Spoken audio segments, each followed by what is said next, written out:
Hello, everyone. Omni-sensei here with What If I Was Reborn as the Ultimate Spider-Man, Part 1. If you enjoy this content, smash the like button. If you haven't already, subscribe to the channel.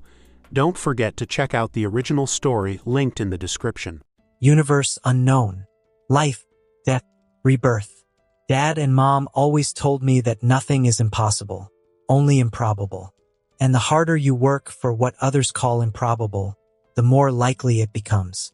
My uncle and aunt always told me something else. With great power comes even greater responsibility. It means power cannot exist without moral weight. If you have the ability to do something, anything, then you are responsible for using it for the good of others. Thinking about all of this makes my head throb. Not because the meaning is confusing. I understand it perfectly, actually, thanks to having the internet. It's the feeling. Like my thoughts are being crushed together, torn apart, and stitched back into something new. My mind can't keep up. It feels like my head is being used as a basketball on concrete. Why? My name is Peter Parker, I think. No, wait. My name is Tony. Yeah. Tony. Peter. No. The pain spikes again, sharp and overwhelming. My eyes sting. I might cry from the pain alone. What is happening to me? Who am I? I know the question. I know the answer, but I can't say it, not clearly enough to make it real. A familiar, worried voice pulls me out of my spiraling thoughts. Pete, you okay? Someone asks. Do you want me to call somebody? The figure hovers over me, concern heavy in his voice. A hand grips my shoulder, trying to ground me, trying to pull me back. My head still screams, but I recognize him. Harry. Hor. Harry, I whisper. Harry Osborn? My heart skips as there's no way. Harry Osborn is just a comic book character from Spider-Man. Are you okay? Harry asks again, more urgently now. Do you need medical attention? I blink several times, trying to focus, but I can't bring myself to look him in the eyes. Pete, you need to stay with me, he says. I'm going to go get help. I watch him for a few seconds longer before lowering my head. That's when I see it. A spider, halfway dead. Almost look crushed into the ground. Poor little guy. Spiders scare most people. Too many legs. Too much venom, though most species can't even harm humans. Fear of them is natural, but people forget what spiders really do. Spiders kill the insects that invade your home, I think absently. Flies, roaches, and mosquitoes. The really annoying ones. They're nature's pest control and are like guardians in their own way. They protect houses, gardens, crops, tomatoes, squash, and anything bugs would destroy if given the chance. That's why I did a school project on them. I realized my thoughts drifting in and out of focus. That and a few other animals. I always liked how spiders protect what they consider home. It reminds me of Batman turning into a werewolf. At first glance, it makes no sense. A bat-inspired hero becoming a werewolf instead of a vampire feels wrong. But Batman isn't defined by bats. He's defined by loyalty. Loyalty to Gotham. The same loyalty dogs feel toward what they consider home. Gotham's guard dog. I guess the same logic applies to another superhero. Spider. Before I can finish the name, something snaps in my head, like a switch flipping. In the Vampire Diaries, vampires can flip a switch in their minds, shutting off their humanity and becoming cold, heartless killers. The humanity switch. Mine isn't off, and thank God for that. But it's muted. The emotions are still there, just dulled. Pushed to the background as the pain becomes too much for me. My mind, on the other hand, is on fire. Memories crash into me, two lives, colliding all at once. I was just bitten by a spider. I have a spider bite. My hand burns like it's on fire. I'm in a bathroom, drenched in sweat, barely able to breathe. I remember my life as Tony, and I remember my life as Peter. Both feel real, terrifyingly real. And then there's the bite, the spider bite, spider. Peter Parker. My full name is Peter Benjamin Parker. I'm Spider-Man. I say out loud, the words leaving my mouth before I can stop them. What? The person beside me, Harry, looks even more worried now. I see him clearly this time as not an actor or cartoon. Harry Osborn, son of Norman Osborn and Emily Osborn, son of the Green Goblin, Spider-Man's greatest enemy. The guy in front of me looks like a perfect blend of every actor and cartoon version of Harry Osborn. Objectively, he's good-looking. He's got that rich party boy vibe, the kind where money is endless and responsibility is optional. Memories start surfacing. I remember growing up with him. I've seen more sides of Harry than almost anyone else, and I know there's more to him than what he shows the world. When we studied together for our high school exams, it became obvious he wasn't dumb or reckless like people assumed. If Harry actually applied himself, he could probably rival Tony Stark in engineering within a decade or so. But his father, Norman, was barely involved in his life, and when he was, it was usually to tear Harry down, mocking him for desperate, sometimes childish, attempts at attention. Whenever I was around, Norman would praise me endlessly. I never knew why. Maybe it was just another way to put Harry down. Or maybe he was genuinely impressed. I'll never know, even with both sets of memory. In the comics, Norman Osborn is just a crazed lunatic. And the same could be true here. Wait, why did I think that so casually? Why did that feel like a normal thing to say? Wait a second, Peter. Maybe you're just having a lapse in judgment. I thought to myself. Probably because of the spider bite. That would explain why your thoughts are bouncing around. Like that one time Flash did that. Wait, did I just refer to myself as Peter in the third person? And why does that feel normal? Why do I keep calling myself Peter instead of Tony? Why don't I feel connected to Tony right now? Tony is my name, my real name, but Peter just feels real too. It resonates. Peter feels right. God, this is weird. I need more than a few seconds to think, to actually sort this out. But that's impossible with this headache. Feels like two different brains are crammed into my skull, slamming into each other over and over. Okay, that's it. You need medical attention now, Harry says, snapping me out of my thoughts as he notices me clutching my head, and suddenly, everything clicks. If Harry calls for medical help, Norman will find out. And if Norman finds out, 3 things happen. 1, he has me killed. 2, he experiments on me. Or 3, somehow worse, he puts on a Halloween costume and starts throwing pumpkin-shaped grenades. Yeah, no thanks. I'd rather take my chances with a radioactive, possibly genetically modified, spider bite killing me than be saved by Norman Osborn of all people. Spider bite, was it just radioactive? Or genetically modified as well? Or both? Questions for later. I really don't want to lose all my skin or my hair or, God forbid, turn into a writhing mass of spiders. A shiver runs down my spine, and I nearly gag at the thought. I suddenly feel very, very sorry for all the Peter Parkers who had to go through this. I'm fine. You don't need to call the medics, I say with my voice sounding steadier now, less strained. I can still see the worry in his eyes, so I give him a small smile, something reassuring. Pete, you look sick. You're pale as hell, Harry insists. We need to get you to a hospital. I'll tell my dad to cover the expenses, so you don't have to worry about the money. Before he can finish, I cut him off.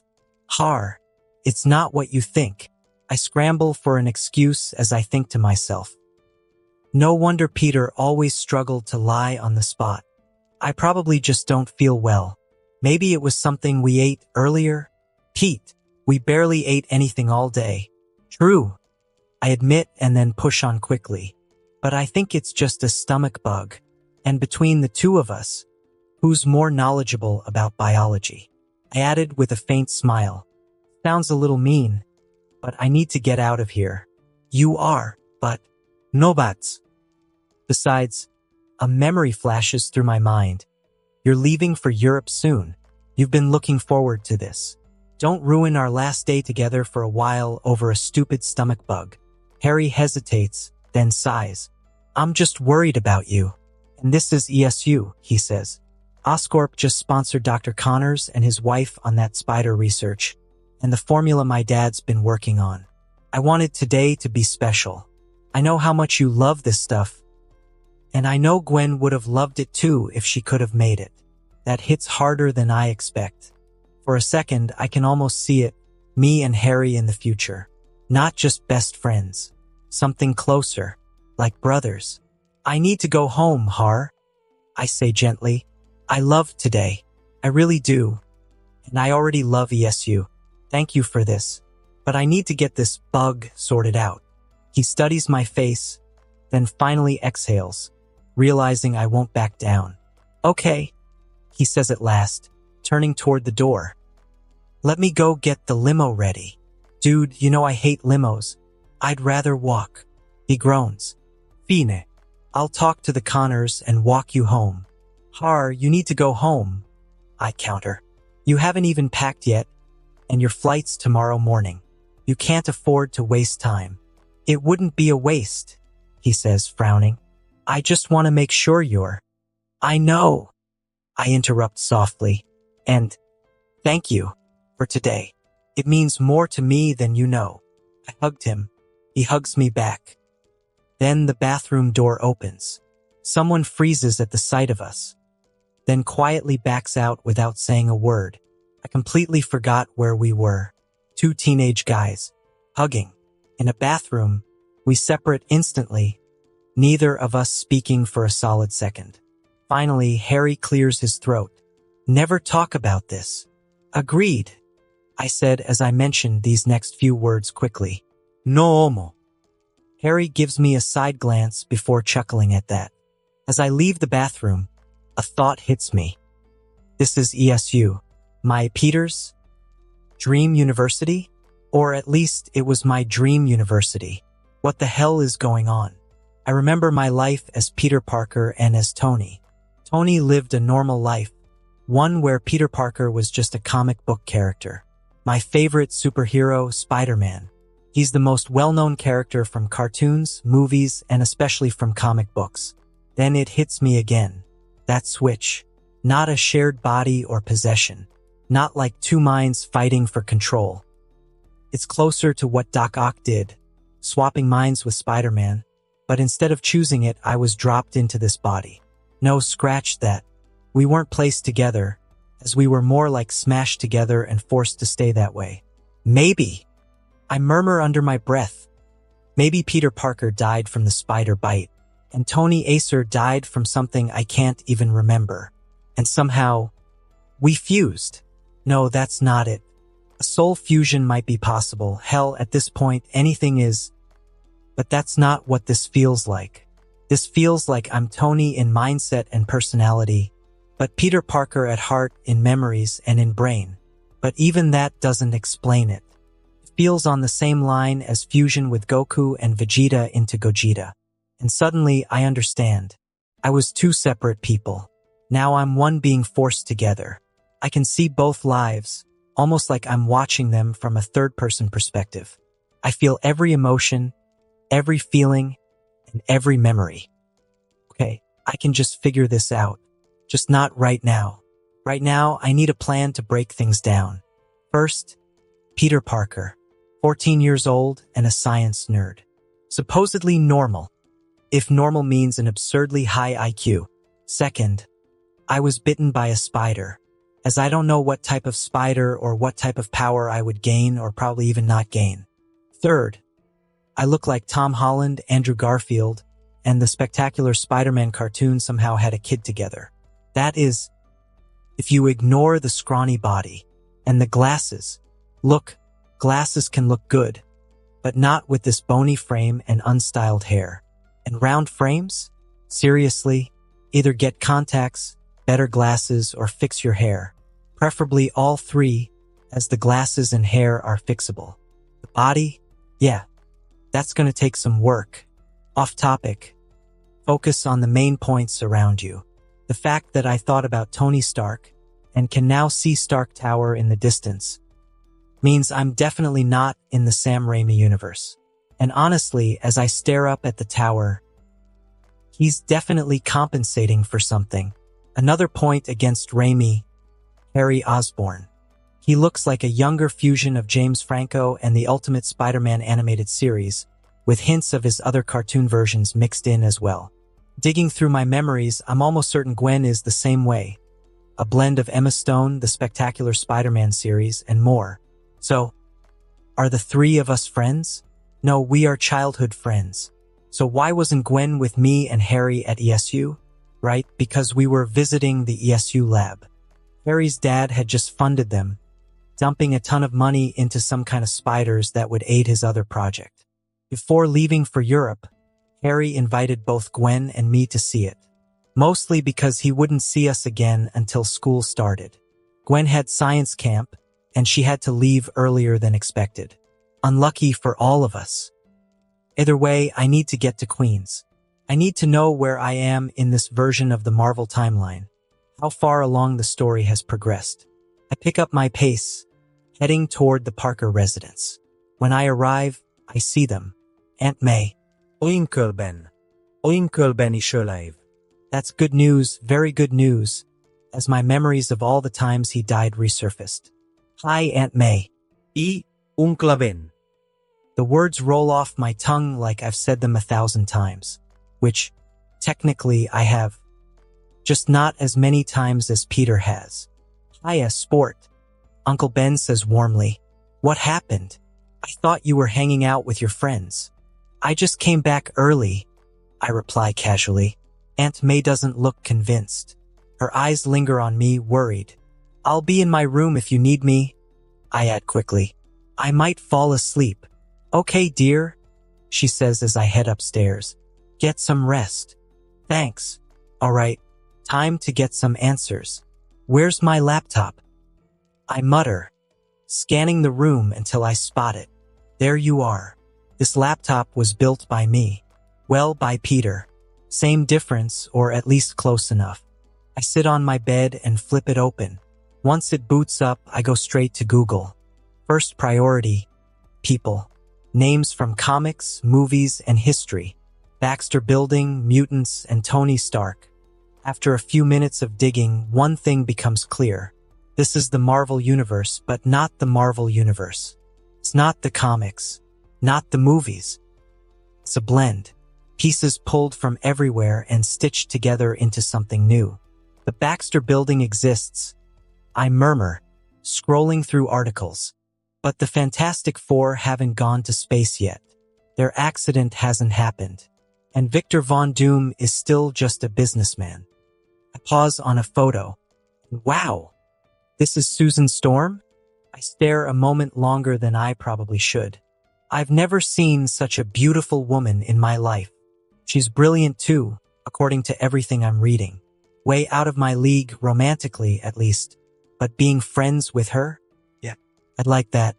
But no wonder Doom, Namor, and everyone else go after her. I mutter, even when she's married and with kids in the comics, as she is only 19 years old at the moment. As following behind is her younger brother, only 15, being Johnny Storm. Reed is 21 years old, and Ben Grimes is 23 years old. I'll go back into detail on them later, as I need to start researching another important topic. Mutants. So far, there's nothing concrete about them. Professor Charles Francis Xavier exists in this version of Marvel.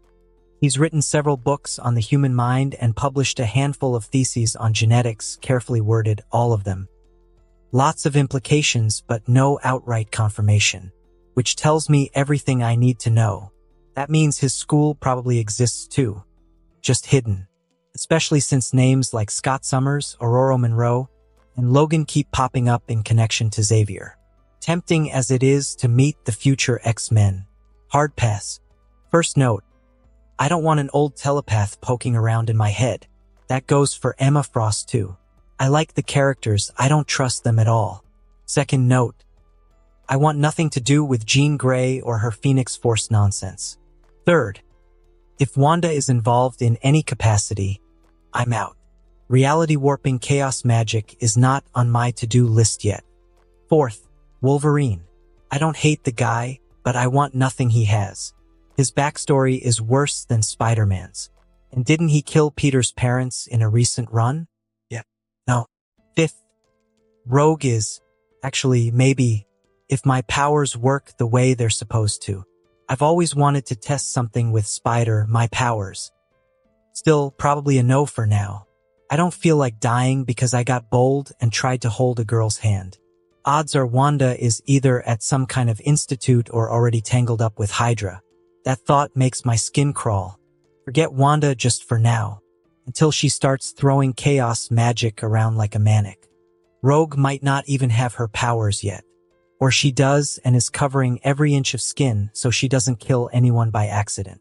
Either way, no risks until I have countermeasures or Parker luck kicks in. Jean might already be bonded to the Phoenix.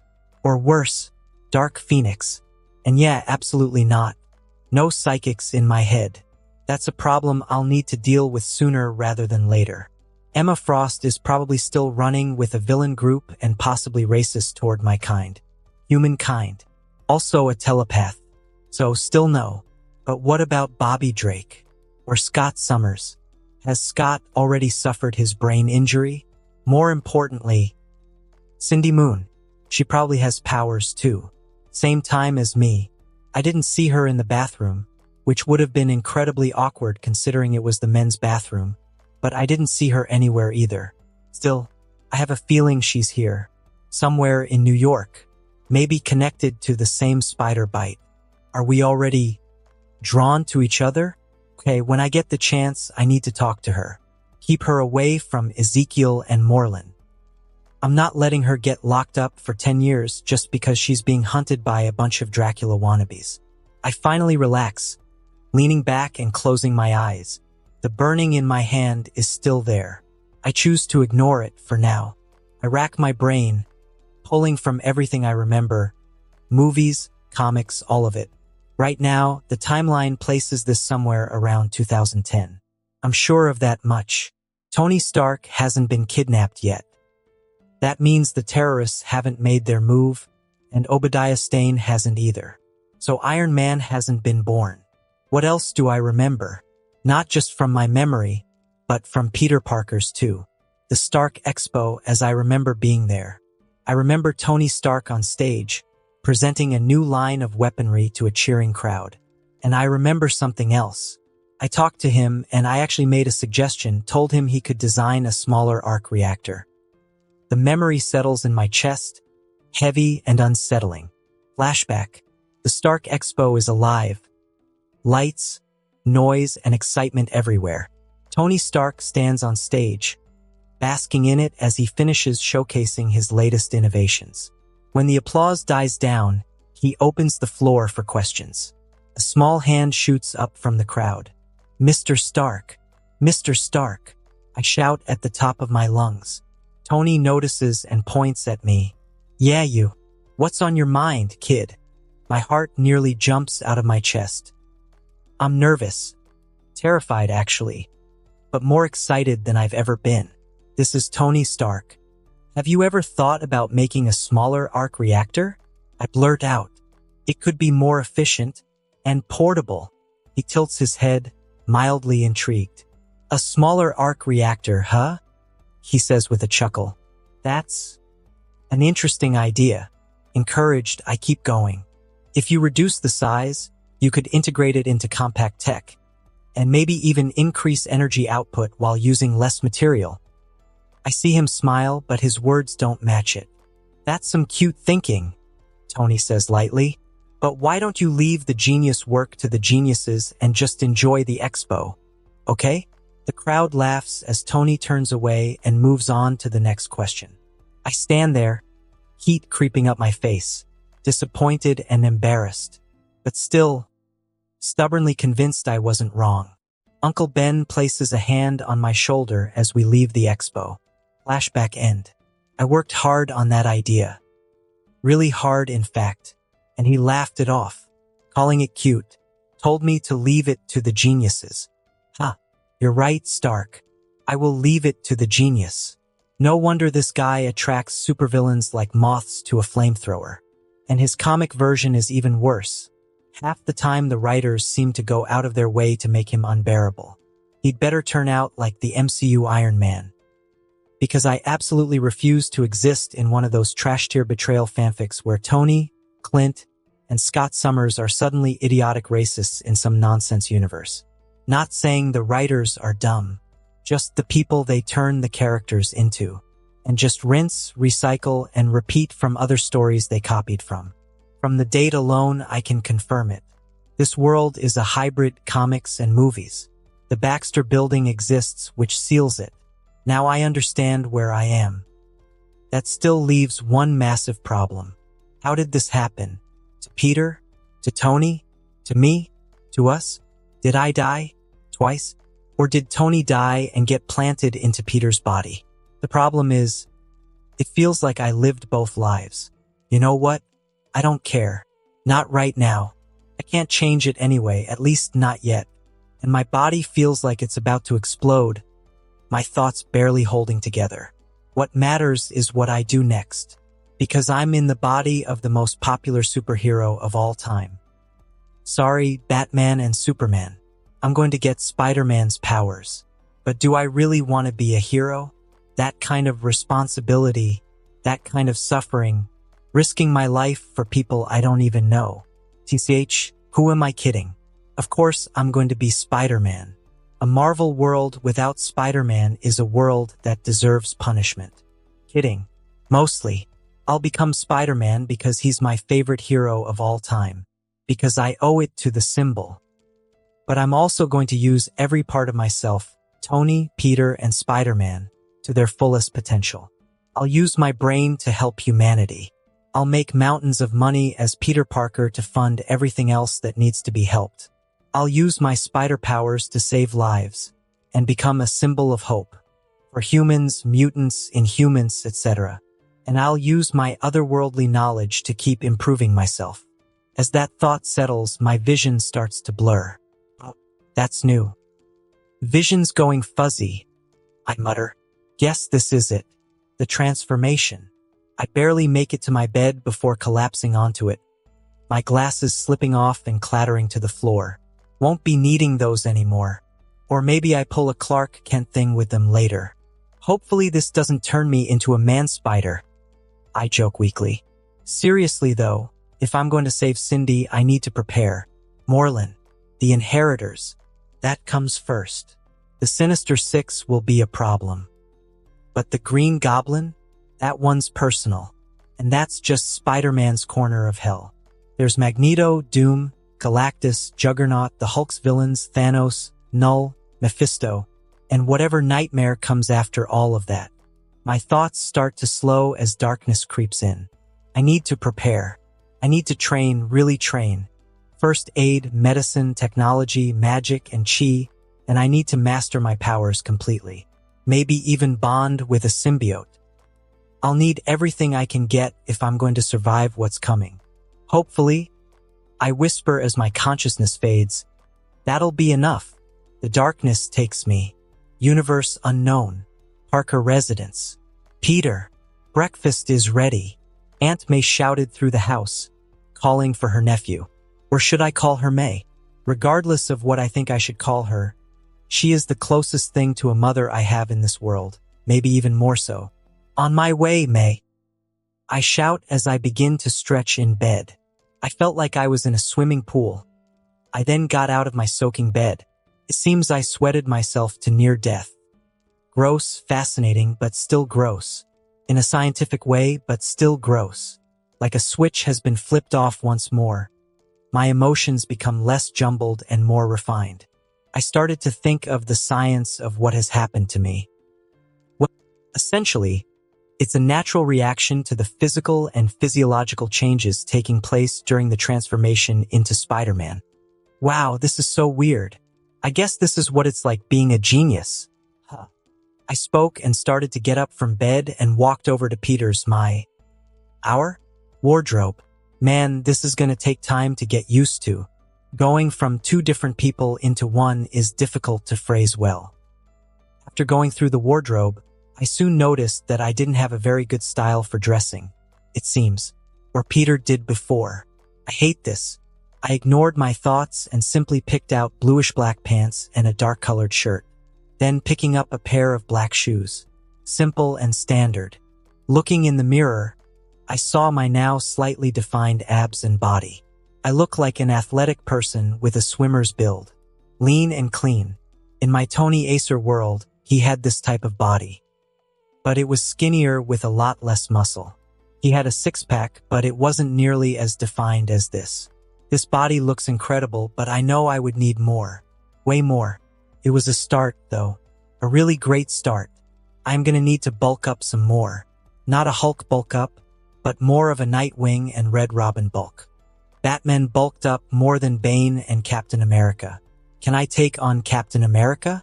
Not right now, that's for sure, but I'm definitely more superhuman to him, that's for sure. Hopefully. Maybe. After putting on my clothes and picking up my glasses and putting them on, I soon realized I don't need them anymore. I didn't want to break character by having 20/20 vision in front of my parents. I take my glasses off and pop out the lenses and put the glasses on. Perfect. I then started to style my hair in different ways. I went through many different hairstyles before landing on the one I liked the most. Don't seek happiness, create it. Happiness is a choice for you to make. And this does put a smile on my face. Haha, Thanos joke. I then walked out of the door and headed downstairs to see Aunt May and Uncle Ben doing what they usually do in the morning. Ben is reading a newspaper, and May is cleaning away. Feels too serene and peaceful here. I love this feeling. It always has this home feeling. Mainly because I lived here since I was 8, I guess. I was so caught up in my thoughts that I barely heard May speak. Oh my, since when have you been working out? She asked while staring at me. Uncle Ben then also looks up from his paper to look at his son. Damn, I didn't think they would notice so soon.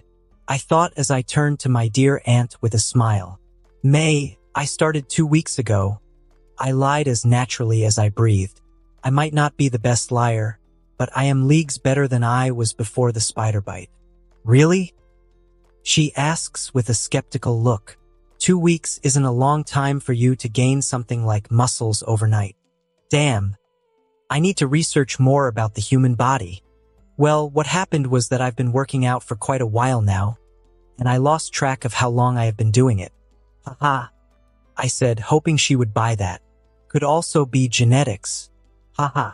I said I was leagues better, not that I was great at lying to my parents' faces. I see, well, Peter. Before Aunt May could question me more about my sudden body change, Uncle Ben spoke up for me. Thank God. Ah, May, leave the poor boy alone. We should be focusing on today. Like, what's on your to-do list today? We haven't been out in a while as a family, so shall we head out for today? I agree with Uncle Ben. We should do something as a family together, I said, trying my best to boost my chances of asking about my sudden physique. Seeing as summer just started, why don't we head to the beach? Or we could go watch a movie together? Ben suggested, and after a while May then relented. A movie or a trip to the beach is fine with me. You guys can choose. The movie sounds great, Uncle Ben, I said while smiling at him. Oh, it's been so long since I was in a cinema. What movie are we going to watch? Aunt May asked the both of us. Uncle Ben and I just looked at each other, and we both agreed on the same thought at the same time. You can choose, May, we both said at the same time. Strange. This feeling of a father and son washes over me. I know I should be preparing for the future or not hanging out with Peter's family. But what's the point of being a superhero if you have nothing to protect? Even with all the power in the world, if I didn't have something to protect, it would be meaningless. Then I will fail to achieve what I want. This is one of the things most people don't understand. Without Aunt May, Uncle Ben, my parents, Gwen, MJ, and Harry in Peter's life, he would have died. Spider-Man would have become the best supervillain of all time. I can't let anything happen to them. I just can't. If something were to happen to them, then I would just... Enough of these thoughts. I just should spend time with them, like a family should. I may have lost my mom and dad at an early age, but these two make up for that in spades. I hope you're not too mad about this. I just don't have the heart to tell them yet. I'm sorry. Sometime later, Peter's room. I was now in my room thinking about how to improve myself to make Spider-Man better. I decided first I needed to test my powers. Spider-Man's powers. Super strength, super speed, super senses, super durability, super endurance, super stamina, super agility, super equilibrium, super reflexes, wall crawling, and spider sense. There are other powers as well, like Miles's bio powers, Jessica Drew's powers, and others that I can't think of at the moment. One power of interest was the ability of bioelectricity. I don't think I would have that one, though, seeing as that is a Miles exclusive. The next one to check is an easy way of transportation. I then look towards my wrist. I check my wrist right below my hand to spot a hole. I press my ring finger and my middle finger down as a white web shoots out. Web generation. Check. I look at the webs and I then start to analyze the webbing. It was quite fascinating. The process of web generation involves the secretion of a specialized fluid from glands within my wrists. This fluid, composed of a complex combination of proteins and other compounds, undergoes rapid polymerization as it is extruded through spinnerets. This results in the formation of a strong, resilient web material with a tensile strength far beyond that of any natural substance. The precise control over the spinnerets allows for the creation of different web patterns and structures, enabling versatile applications in both combat and traversal. It's essentially a bioengineered marvel that combines organic chemistry and biomechanics to produce the webbing we often associate with Spider-Man.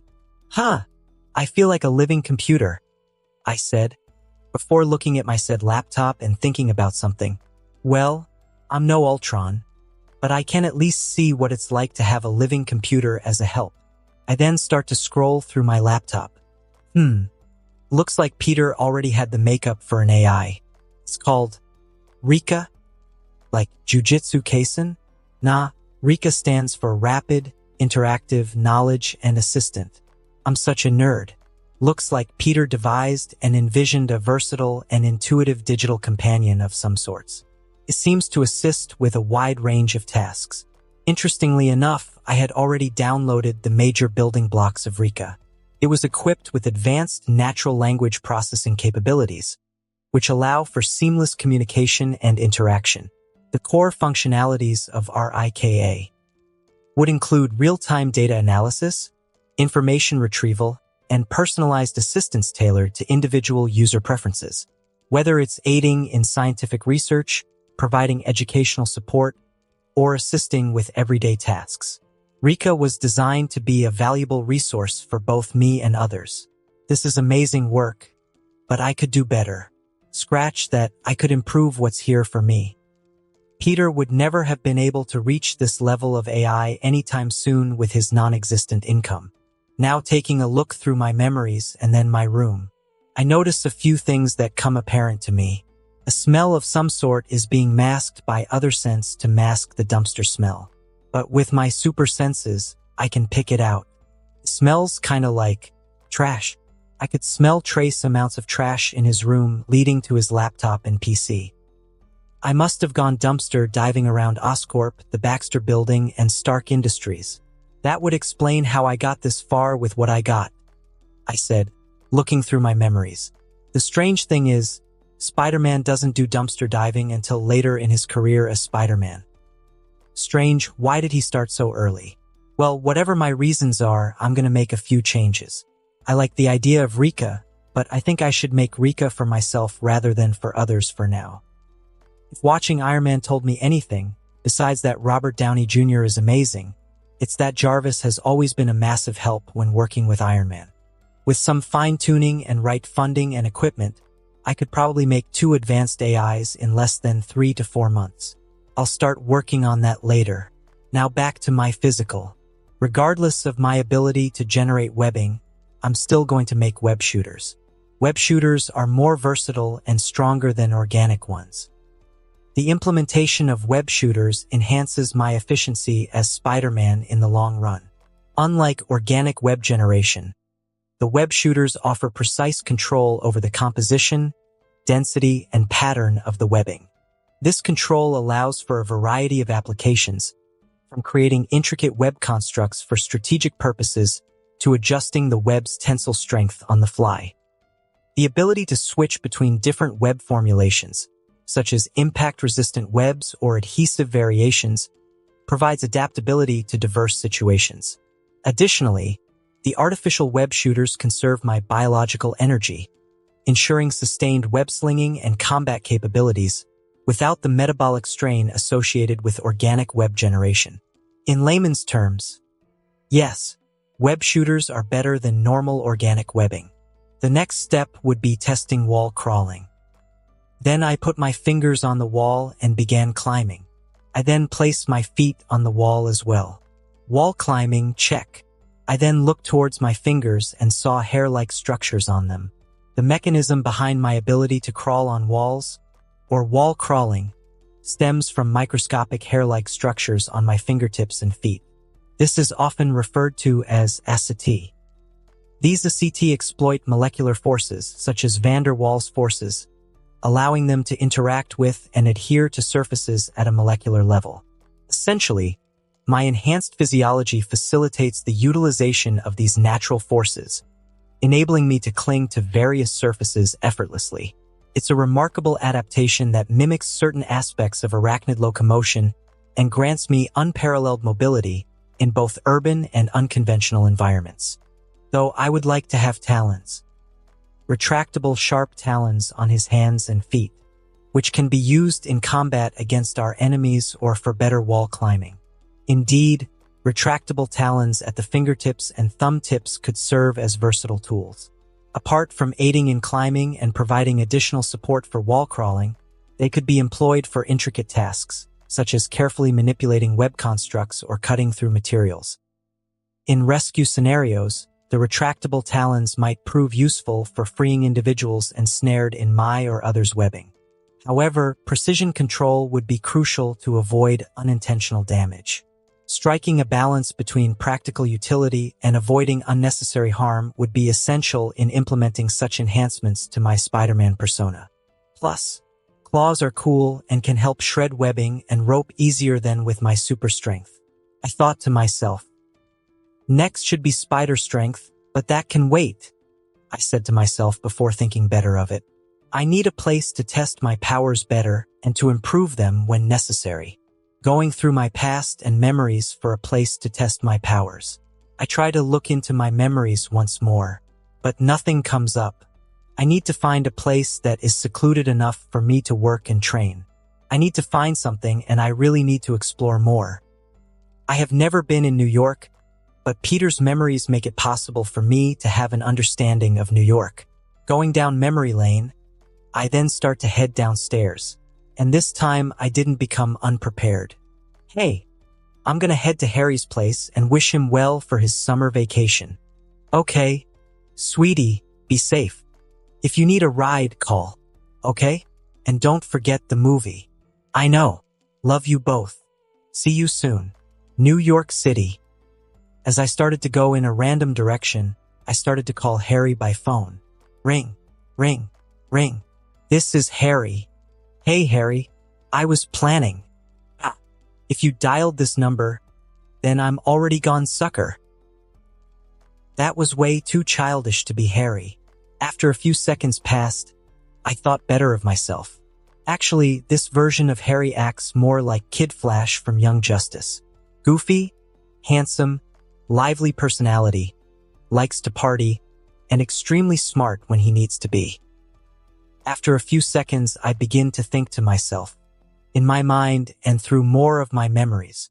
His best friends, for example, are on the top of my mind. Harry Osborn, son of Norman Osborn. In most media and comics, he becomes the Goblin. In more recent years, Venom.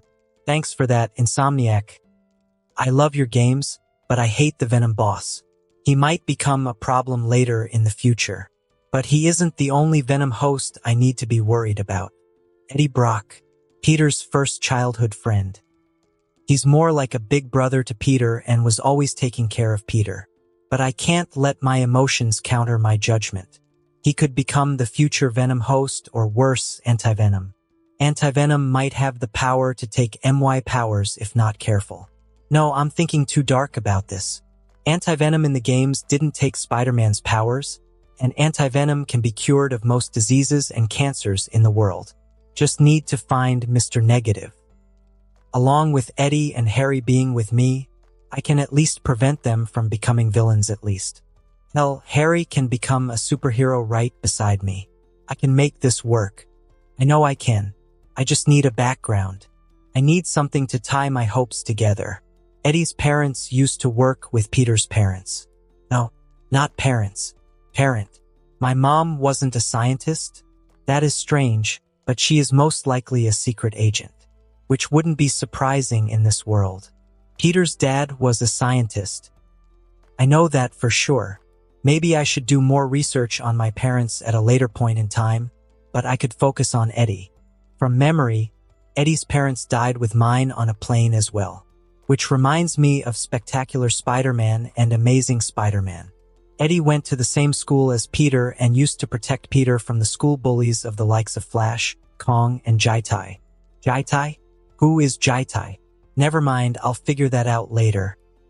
Eddie also used to be a football player, but now he is in college and is working in ESU labs with both Connorses. Both?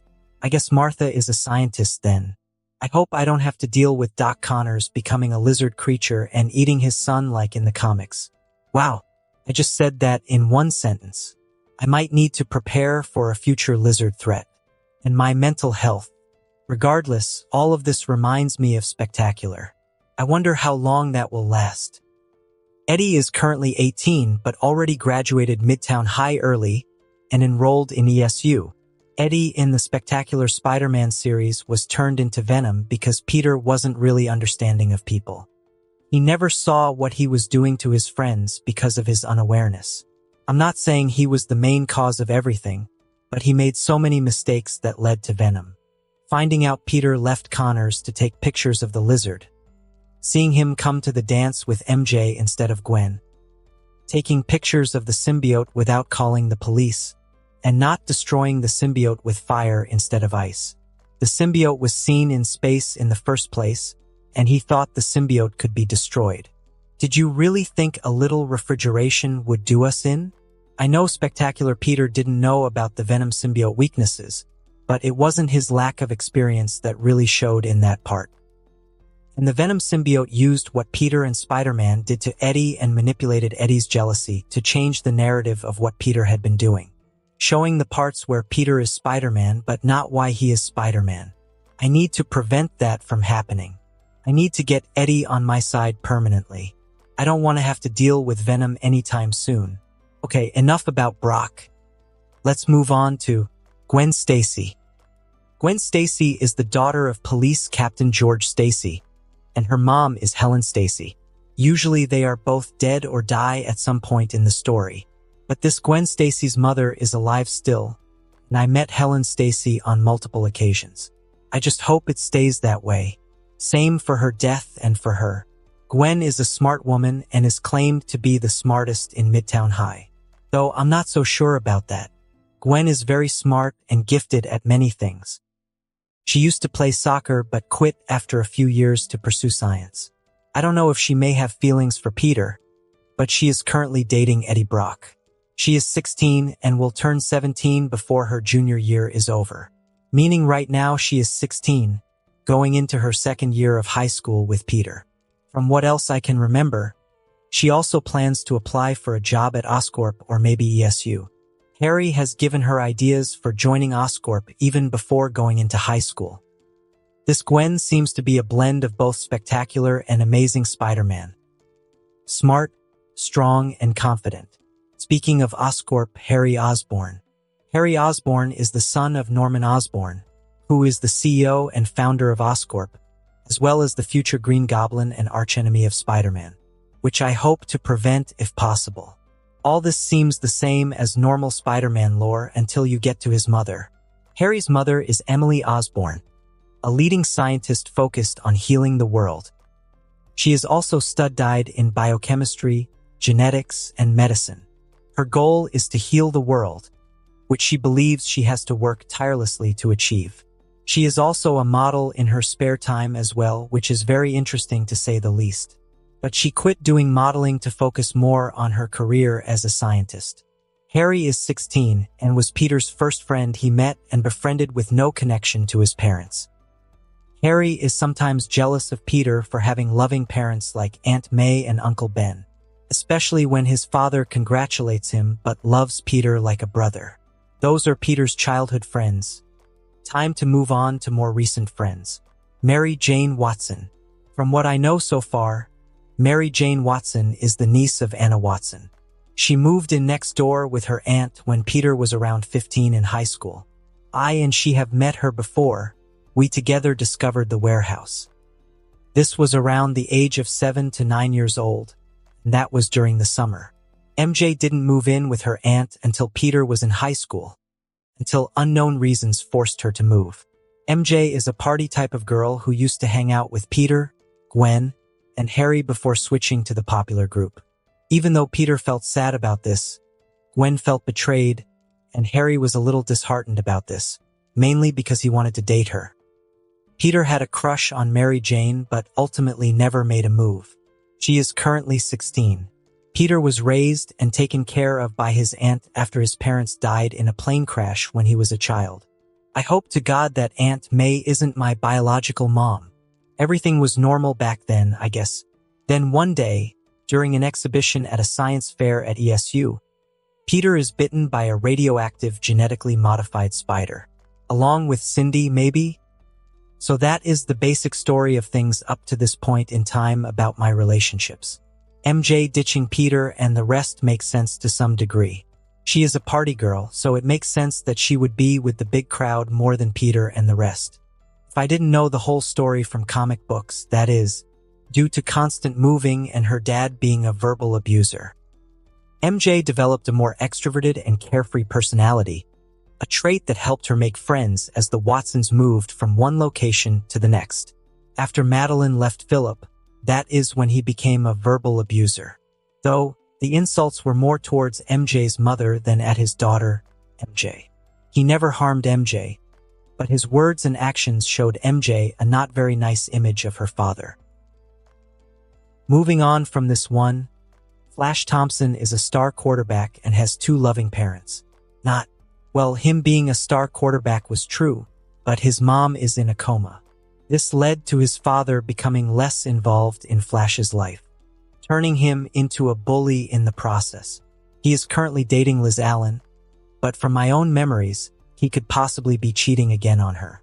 Gwen is dating Eddie Brock. While Gwen is oddity to me as both myself and Peter Parker, she could have feelings for Peter, but she also couldn't. This could be Spectacular but older, or this could be Amazing Spider-Man Gwen, or maybe this Gwen is different from both. Liz also dating Flash makes sense to some degree, but I'm not too sure if this is Spectacular or even the MCU version of Liz Allen. From memories, though, she is a cheerleader, so more towards Spectacular. I hope this doesn't cause turmoil like it did in Spectacular. Most likely, though, they want to stay in their relationship, seeing as it's stable and popular. Well, until Liz finds out Flash is cheating on her again. Before I even noticed how much time had passed since my call to Harry, I arrived at an old warehouse that MJ and I discovered as kids. This warehouse is in the worst part of the city, Hell's Kitchen. The main reason no one comes here is because this place became very dangerous and had toxic substances inside. People around the place became sick, and some say this place is haunted. This place was clean out, but no one wanted to use this warehouse due to the problems it might still have. Even criminals don't use this place. It's not in Hell's Kitchen, but is close enough to be considered in Hell's Kitchen. Still not enough for criminals to use it. It's close to the city, but no New Yorker will be willing to use a warehouse this close to Hell's Kitchen, which made it perfect for training powers. And my spider sense didn't go off once, so that's a plus. I then moved close to the warehouse. It was closed, and the doors were welded together. Looking up, I noticed a small window that was open at a height of 9 meters. Approaching the wall, I got ready. I pressed my hands on the surface and thought about climbing it. and just like that, I was able to stick to it. After a minute, I was inside. Walking around, I noticed a few things. This looks kinda like the warehouse from the Ultimate Spider-Man comics. The doors are open, but there are chains. This would be a perfect HQ. I could build a lab here and build an underground, Batman-style or Peter Parker from Into the Spider-Verse. Here I could experiment with prototypes I build too. I would need to get some untraceable source of energy, but that shouldn't be a problem considering a guy named Electro will exist. There was also Parker particles or making Otto's miniature sun machine. But maybe Mjolnir? Like as for a generator and a weapon. Can it sit there making power? Or do you need to be worthy to access the lightning? Plans and guesses for later. I'm really gonna need to buy the place in the end, though. I don't want some run-of-the-mill millionaire to buy this place under my nose. I should begin testing my superpowers soon. That will come most in handy in the future.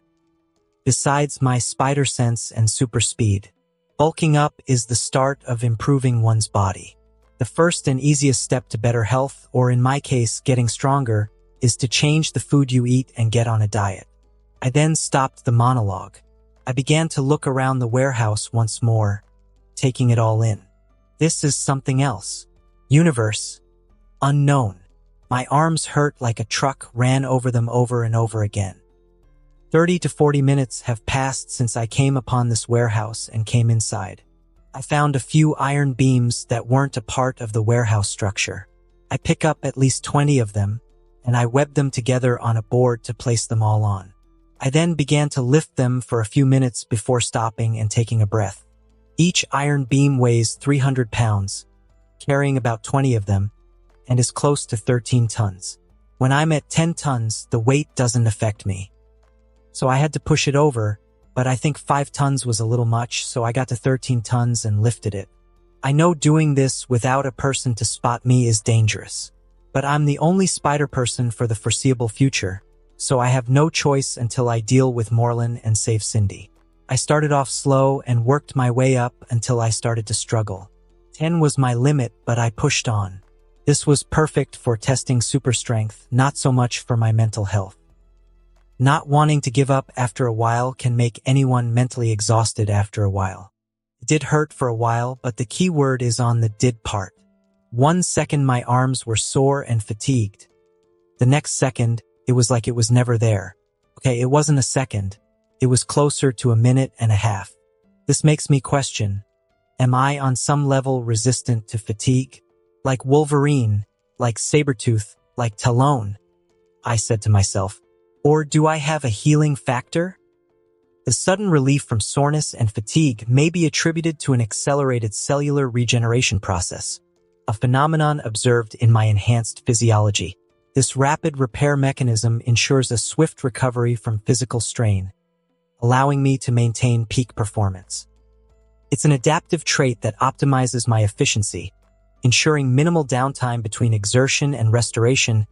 The intricacies of this process highlight the remarkable enhancements my body has undergone, contributing to the overall effectiveness of my abilities as Spider-Man. The accelerated healing capabilities in my enhanced physiology are truly remarkable. The swift regeneration observed after those 5 slashes on my arm is a testament to the efficiency of my cellular repair processes. This rapid healing not only ensures a quick recovery from injuries, but also plays a pivotal role in sustaining my overall physical resilience. It's a crucial aspect of my enhanced abilities that will allow me to endure and persevere in the face of physical challenges and recover swiftly from any harm sustained during my crime-fighting endeavors as Spider-Man. As I then grabbed the sharpest piece I could find and cut 5 slashes on my arm. Under 58 seconds, they were gone. Then I made really deep slashes, which hurt, but not as much as I thought it would. It took around 1 minute and 50 seconds to heal. I then took one very deep cut. It took longer, but I figured some things out. It looks like I have an improved healing factor than Spider-Man originally had, but nowhere near as good as Wolverine. And unlike Wolverine, mine isn't endless, most likely running on my stamina and energy reserves. Think of it as a phone. I'm the phone. The more energy I use, the quicker my battery will die or slow down. Most likely my power ran on my hunger, mind, and sleep. But regardless, this is great. I could probably use that energy to stay awake longer or train even harder, but I will need to improve my stamina and energy levels first. I'm also probably immune to most poisons now, but all in all, this is probably my extra ability. I thought I should really question my mental health if I were able to cut myself without hesitation like that. Strength test? Healing factor? Check and done. Climbing seems to have gotten easier to the point I can do it instantly, and my spider sense is working great. Spider sense is very powerful. It can be used as a danger sense, radar, and slow time, and can even give you future sight. Considering the way I am able to move from wall to ground with athletic skill, the test would come to an end. But then there was my speed. At top speed from my testing, it is around 35 to 40 miles per hour. Sadly, I am unable to test my physical resistance, but seeing as my skin broke from glass says a lot. But then again, I am tired, a little sleep deprived, and cut myself with super strength. I only recently got my powers, and after my last cut, the class shattered. My physical resistance is pretty top-notch compared to humans. My observations are astute. The combination of factors, being sleep-deprived, recently acquiring super strength, and the subsequent cut leading to the shattering of glass, highlights the robustness of my physical resistance. It suggests that even under less than optimal conditions, my enhanced physiology provides a remarkable level of durability. This resilience will undoubtedly play a crucial role in enduring the rigors of a superhero lifestyle, ensuring that I can navigate challenges with both strength and adaptability as Spider-Man. I was just about to continue with my testing when Aunt May called. I'm on my way. I wanted to visit the hardware store on my way back. When do we need to go? I lied. Truthfully, I did want to visit the hardware store, but I needed a jacket to wear. The movie begins at 5:15 p.m., so we have 2 hours. Just be here before 5 and everything will be fine. And with that, she hung up. I left through the window again and made my way through the city. I needed a jacket and cash. Lucky for me and unlucky for a certain guy, this thug was robbing an elderly lady, which was wrong, but he also wore a nice leather jacket. A few minutes later, I gave the lady her purse and walked off with a smile on my face and a brand new jacket. But I still needed more money. I noticed that many business people passed by, and I knew exactly what to do. Using my spider sense, slow time, and super speed, I was able to pickpocket around 5 people in just a few seconds. I only took some of the cash and put the wallets back. With now around 220 in cash, some of those guys were rich folk, so they probably wouldn't even notice cash was missing.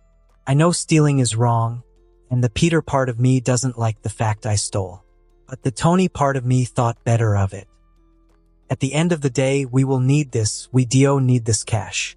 Stealing is far better than taking a life any day of the week. Taking from rich folks wasn't that much of a big deal. For them, this was a pocket change. For people like 616 Peter, this was the bills and lunch. I got to the hardware store, purchasing a few very important parts and a few wristwatches. $100 left. More than enough to get a nice dinner and gifts with May and Ben before we watched the movie. When I was heading home, I realized I had really heightened senses. I had super hearing, smell, and sight. It took me a second to adjust them to normal levels. I could smell garbage in the trash bins. I could hear a daughter screaming at her mother from far away, and I could even see the end of the roads with perfect definitions. I was able to adjust them perfectly and went into a cheap jewelry store and bought a beautiful pearl necklace and a nice watch for both Ben and May. After I was done shopping, I then headed home. I arrived home at around 4:30. I gave Ben and May their gifts, and they loved them. Ben asked me how I got them, and I told him I was saving up for them. We later went to the movies and enjoyed ourselves. It was a good movie, but I had bigger goals in mind after the movie was over. Now it's time to build the coolest gadget ever. The web shooters. I can use them to move through the city better and faster. After a hug and a kiss on the cheek from May, who told me that she's glad to have me, I retreated to my room, where I took 2 hours of time to build just the shooters. It will take some fine-tuning when I have created the web fluid, but that's a problem for later. I need to sleep. I use too much energy today and need to gain some back fast. As I drift to sleep, thoughts come to my head.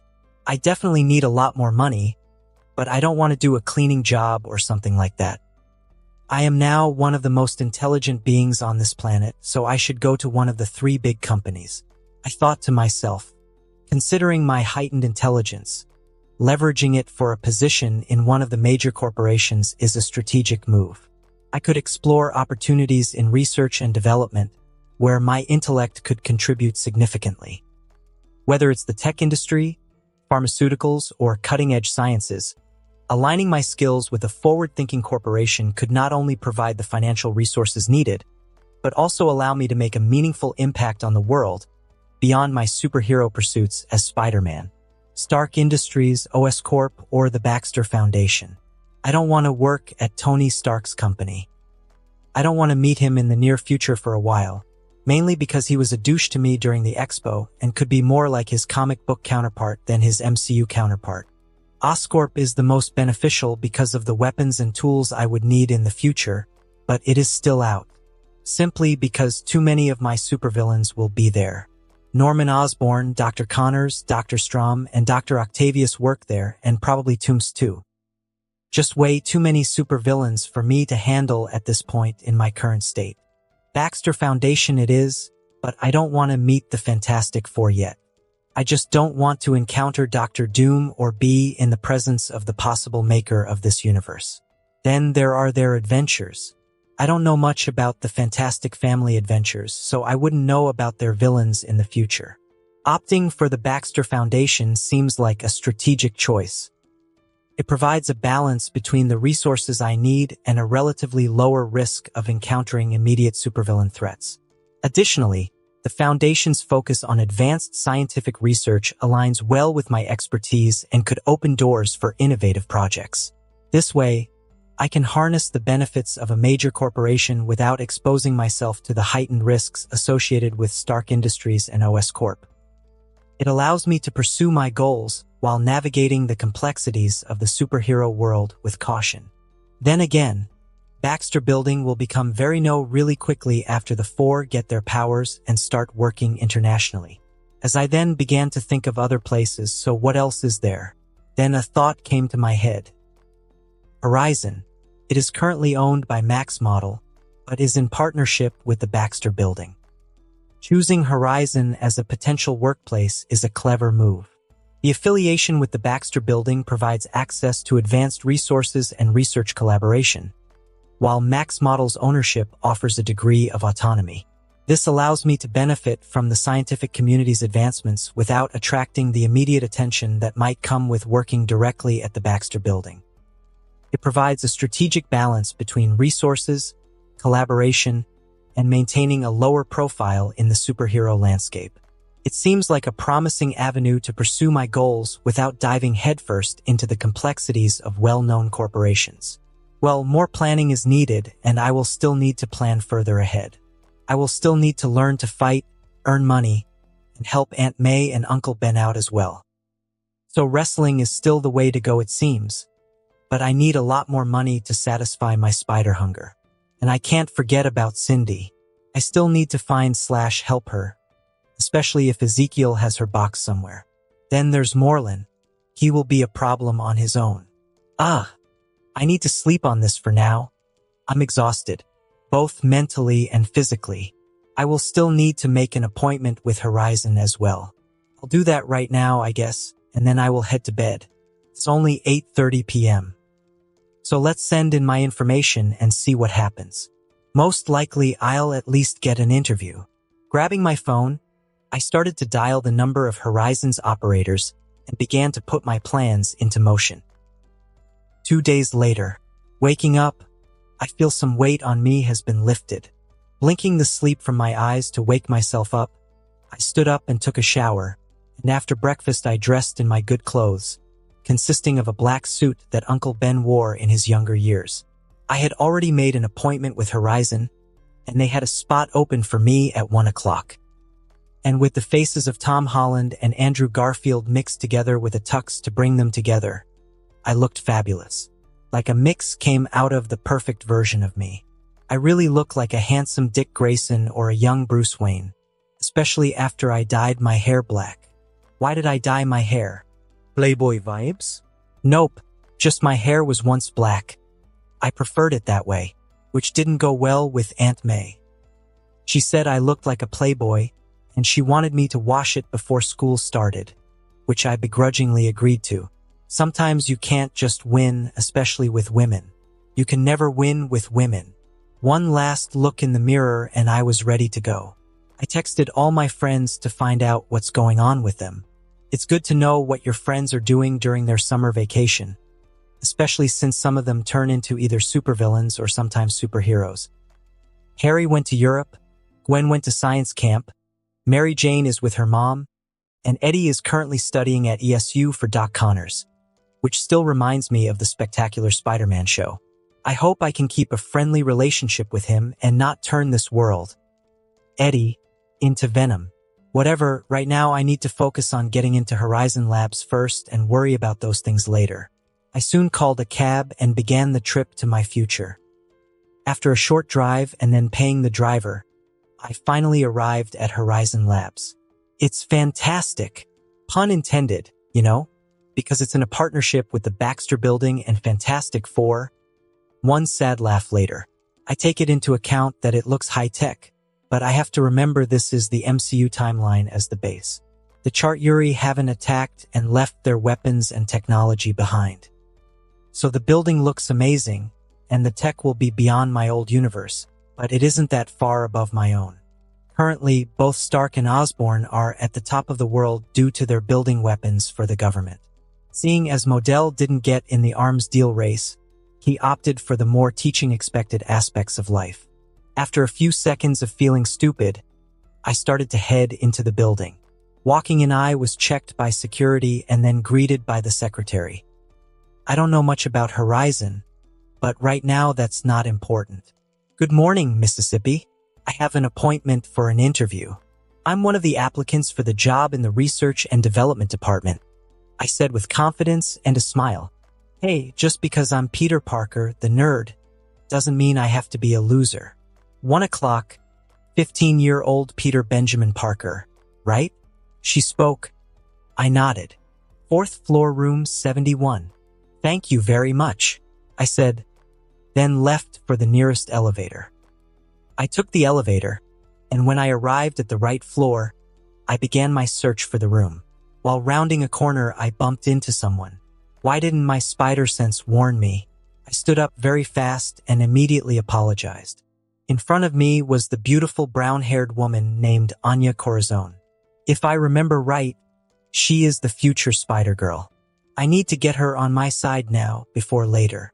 I held out my hand and helped her up. Oh, I'm sorry. I was looking for a room and didn't really notice you, I said apologetically to her. Oh, great. Another idiot, she stated before looking up. Why don't you watch where you're going? She said slowly as she looked at me and my blue eyes. She did a double take after focusing. I shouldn't have looked at my phone while walking in the hallway. She blushed while I picked up her phone. She looks at her phone. Oh no, it's cracked. Mom's gonna be pissed, she complained. I just chuckle. Wow, she should be no older or even a little younger than me, but her language and tone make me think she grew up differently than first thought. But then again, I don't know much about Anya except from Marvel Spider-Man 2017. What's so funny? She glares at me, no longer any affection in her eyes. I regained my composure and thought of a plan. No, sorry. It's just very cute when you're flustered. She was speechless and was blushing red like a strawberry. How about this? I'll fix your phone and you give me your number. Sounds like a deal. She was taken off guard again and couldn't speak and started to jumble her words. Sounds like a deal to me, as I then walk away with her phone still in my hand. The name is Peter Parker, by the way. I will tone down the flirting. It was one of my charms, but not Peter's. But I never had a girlfriend, nor did I want one at the time. Girlfriends are a lot of work. I begin to walk past her to my interview with her. still speechless and in dreamland. I looked back for a second and semi-yelled to her, "Don't forget, Peter Parker, the man who will save the world." I was a flirt back in Tony's own world, but Peter especially couldn't. He couldn't have even talked to women besides friends and teachers. Even though I'm great at flirting, I never had luck with getting a girlfriend. I guess I was seen as the playboy at school and would sometimes just sleep through school as well. I wonder how Anya will get her powers. I know I need to think of a plan for that in the future, but currently I need to focus on what the spider bite does to different people in general. I don't believe Peter had senses on par with Daredevil or a healing factor comparable to Wolverine. Maybe spider bites are different for every spider person in one way or another. That would explain the enhanced senses and the energy consumption. But is that all that's happening to me? Or is there more happening to me without me knowing? Wait, my looks, it's been changing to be better and better physically. Is this because I'm in Peter's body, or that I'm improving myself over time? Questions for later. I need to achieve this job first, then worry about my health later. Some time later, I made it to the office for the interview with what I believe would be a normal Horizon worker. I raised my hand and started to knock on the door. "Hello, is this room 71? "Yes, you can come in," said a voice that I almost felt like I heard before. Soon, I walked in and started my greetings towards the person in the room. "Hello, my name is Peter Benjamin Parker, and I'm here for an interview and a job in the Research and Development Department." I looked towards the person in front of me and quickly realized who the person in front of me is. "Ah, Mr. Parker. Nice to finally meet you. I heard good things about you. Let's get started with the interview," said the person I know identifies instantly as the owner of Horizon Labs, Max Modell. "Something wrong. You're Max Modell. I really didn't expect you to be here, sir. I mean, I'm not disappointed for you being here. I'm just surprised that you would be here. I mean, no disrespect, but why is the CEO doing an application interview for a mere teenager?" I asked with a hint of confusion but also with some level of intrigue. Why is Max Modell here? It seems I might be getting ahead of myself in this timeline. Great question, Mr. Parker. You're right about the CEOs. Regularly, I wouldn't do this with people who want a job at Horizon. He spoke, his voice sounding more stern but mature. I do, however, look at the applications myself, while the management does the rest of the other stuff, and that includes interviews. Some applications, like yours, would pique my interest enough for me to want to meet you in person, Mr. Modell said with a friendly grin.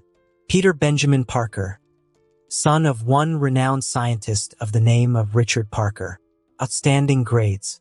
The best student at your school overall graduated from college at Harvard. You could have graduated from college with a master's degree 3 years ago, but you're still a normal 15-year-old high school student. Your IQ is ranked at 250 points, only lower than those of Reed Richards, Victor Von Doom, and Tony Stark. And now I have a question as to why now, Peter? Why have you chosen to get more involved? He started looking at me, but I wasn't looking at him. Mr. Modell, a little annoyed, asks Peter. Peter, am I boring you? No, of course not, sir. It's just... I answered back while still looking at his whiteboard with complicated writing. But for me, it was like 1 + 1 is equal to 2. It looks so easy to me, but I can tell he's been working on this for quite a while now.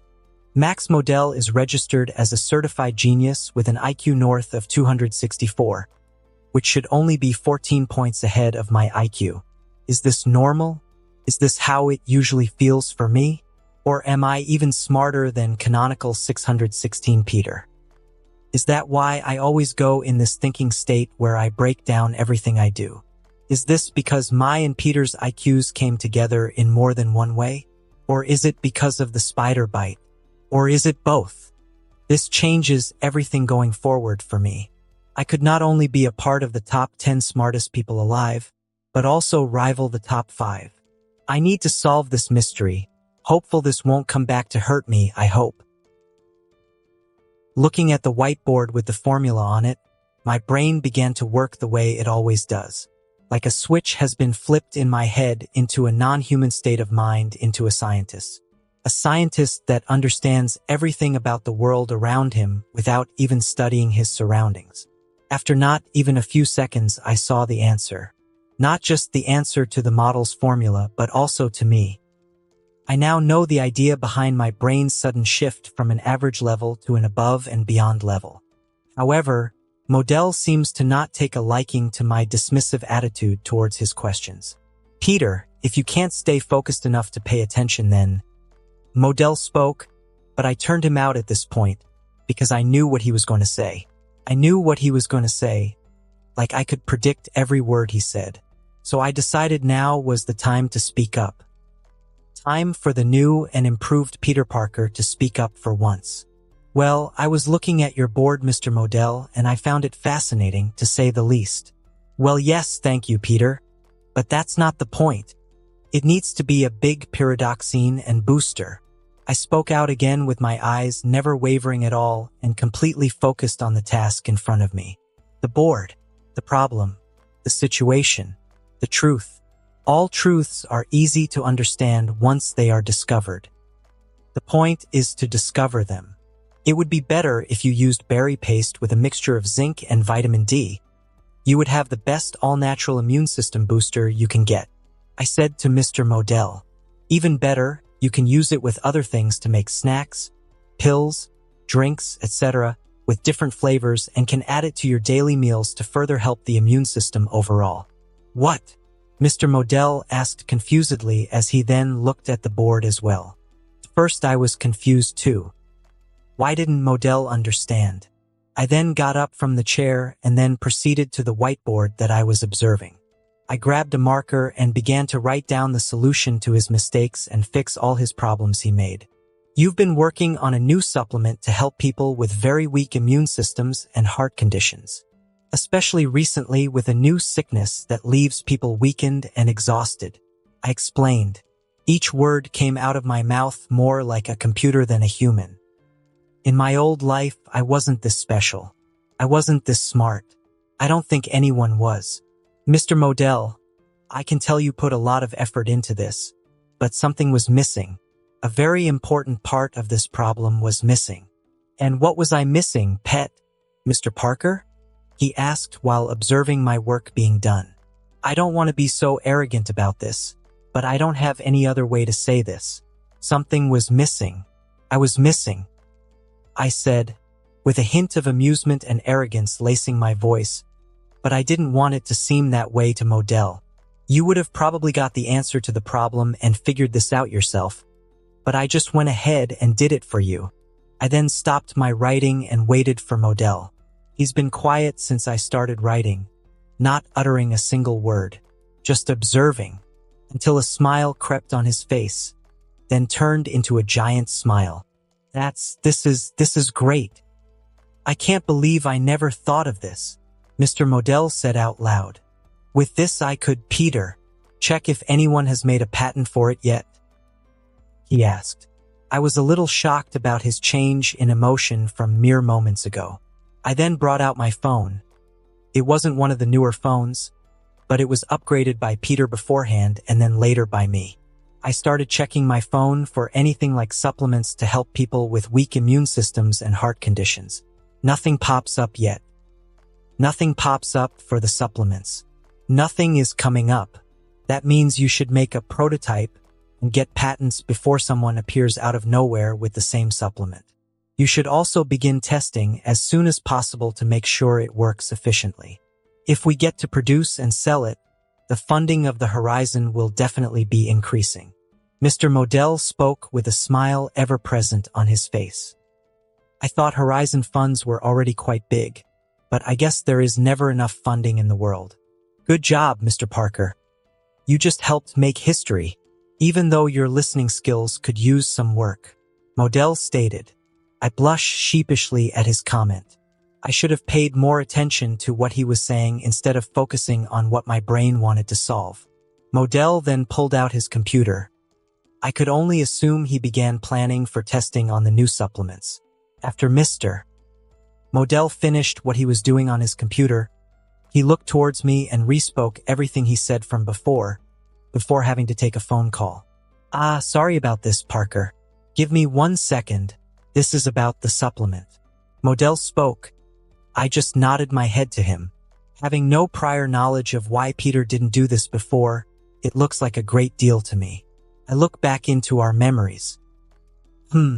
Looking back at Peter's memories, it was pretty obvious that he was too smart for his own good at times. People like Peter were seen as too gifted for their own good. He believed the bullying would get worse if he went to MIT. Peter didn't think much would change if he went to MIT or high school. I, on the other hand, don't plan on leaving high school just yet either. I still need to further my education and make a good background to cover my other duties. Though it's not like he didn't try to, along with his uncle, refusing to let him go to MIT, saying they wanted him to live his teen life and make friends. I know Uncle Ben and Aunt May mean well, but sometimes they should just let Peter advance and stop holding him back. I mean, in the comics, he only befriended people like Harry and MJ only in college. I then began to hear Modell finish up on the phone. I quickly started to formulate a plan in my head so this could work out in my favor. After he was done on the phone, he asked the same question as before. I was drawn to his whiteboard. Why didn't I just go to college at an earlier age? I questioned no one in particular. Modell paid close attention to what I was saying, remembering clearly from Peter and voicing my own opinion to Peter's opinion. Well, I really wanted to accept it at first, but I had a feeling it would be the same as school and I would still be an outcast. Plus, my uncle wanted me to meet people and make friends and not skip my childhood like other brilliant scientists or other famous people do, which might have helped some version of Peter's out there in the multiverse, but not this one. While at school I was, and still am, getting bullied and outclassed by everyone, I said with a hint of sadness in my voice. Modell nodded, seemingly knowing the pain of being smarter than your peers and being outcast. Just because I was born and became smart and continued to learn when other people stopped pursuing knowledge. My voice was emitting Peter's own feelings. It was difficult not to show sadness at my own words. I doubted it would have been much different at MIT. Most people that go there have fought tooth and nail to get there. They took the risk of never being able to pay off their debts just to gain more knowledge. I said with little power in my voice. Then comes an 11 to 14-year-old boy who doesn't have to pay for an apartment, food, etc. Just because MIT pays all of that for him to have a better future than most. They would rip me apart and bully me to no end to the point of, I didn't finish that sentence, thinking about my choice of words and thinking better of it. Being intelligent can be a curse, and it can be a blessing. I only have 4 really good friends, but everyone else avoids me or bullies me. No one wanted to be seen with the nerd that's getting bullied and has no parents to call his own. I said, looking down to the floor. Those weren't Peter's thoughts, but my own. I never was bullied in my life, but I know the pain of seeing someone being bullied. But to be honest, I don't care anymore. They'll all crawl back to me the moment I am lucky. The moment something great happens with my name on it. And when they came back, I stopped, then continued after thinking about it. Modell is probably thinking I would do something terrible from how they treated me. Peter, I will help them to an extent, I said after thinking it over. No matter which version of Spider-Man or Peter Parker would turn a blind eye to someone in need, I don't plan on doing that either. Or so I hope. I plan to reach my full potential and am ready to do what I need to do. My uncle told me countless times to look out for the little guy, but I don't just want to look after the little guy anymore. To achieve my goal, I have to reach further than just protecting the little guy, but also the world as a whole. Honestly, Peter Parker's and Spider-Man's lives were sad, to say the least. His parents, Uncle Ben, Gwen Stacy, and other traumatic things that happen in his life. But now Tony, Acer, and Peter Parker are all one, along with the Spider.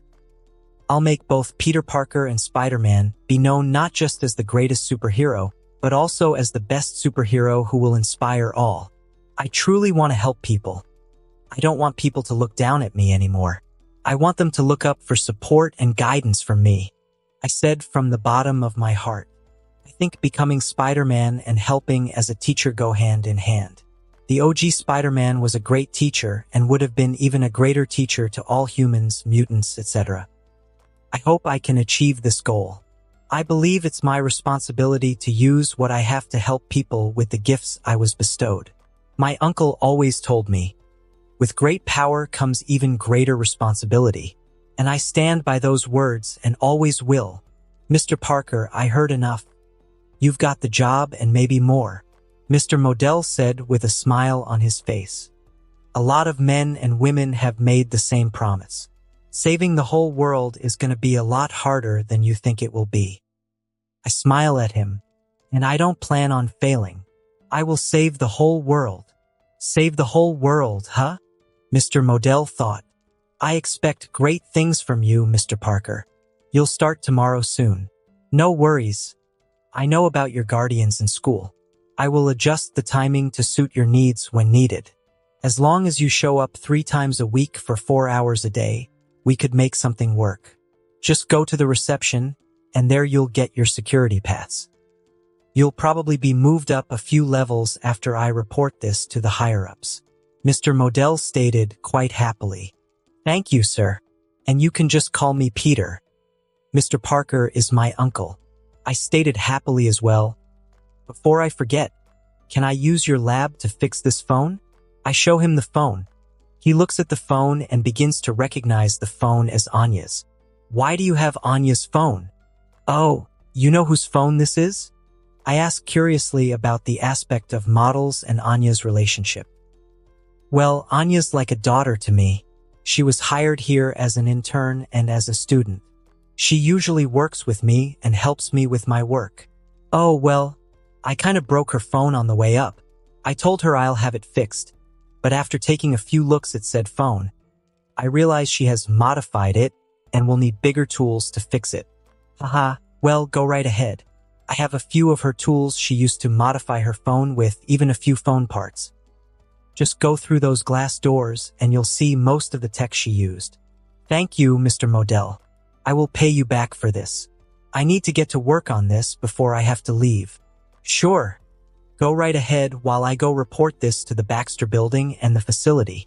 After he spoke, he walked towards his computer, and I walked to his lab. The lab was very impressive, but I didn't come here to linger as I began to work on the phone. Finding Anya's spot wasn't as difficult as I thought it would be. Their set phone casing and other equipment. I then began to work on Anya's phone. Modell looked on from afar and smiled at me. Maybe I finally found Anya as a lab partner. Modell spoke softly. 50 minutes later, I could help but be surprised at the speed of me fixing Anya's phone. Some repair shops can complete a standard smartphone screen repair in about 30 minutes, while others can fix most cell phone screens in 45 to 60 minutes. Other repair shops can take 1 to 2 hours to replace each part, including the display, digitizer, and touch panel. With me fixing Anya's phone, it was modified.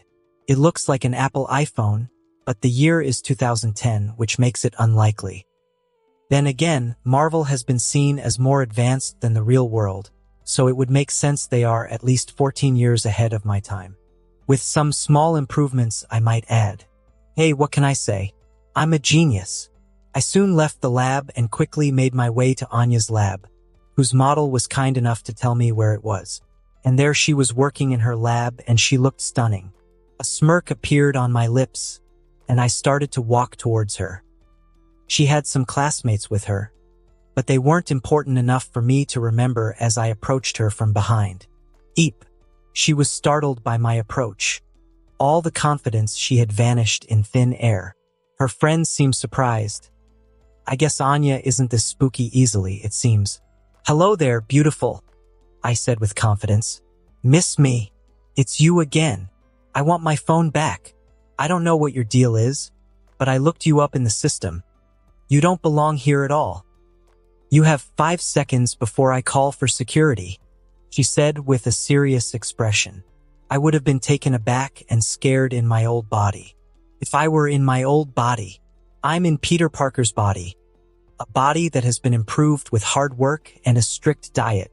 I understand, but I'm here to show good faith. I spoke with calmness and confidence. I handed her back her phone. She took it from my hands. She took one look at me, then her phone, and quickly discovered the changes I made. "What did you do to my phone?" She questions with little hostility but more of a curious tone. "Anya, I've taken a look at your modified phone, and I can see that it's quite intricate. The modifications you've made are impressive, but it seems there are a few issues with the functionality. So I analyzed the circuits and components to identify the problem areas. After carefully examining the internals, I've pinpointed the root cause of the malfunctions it has been facing.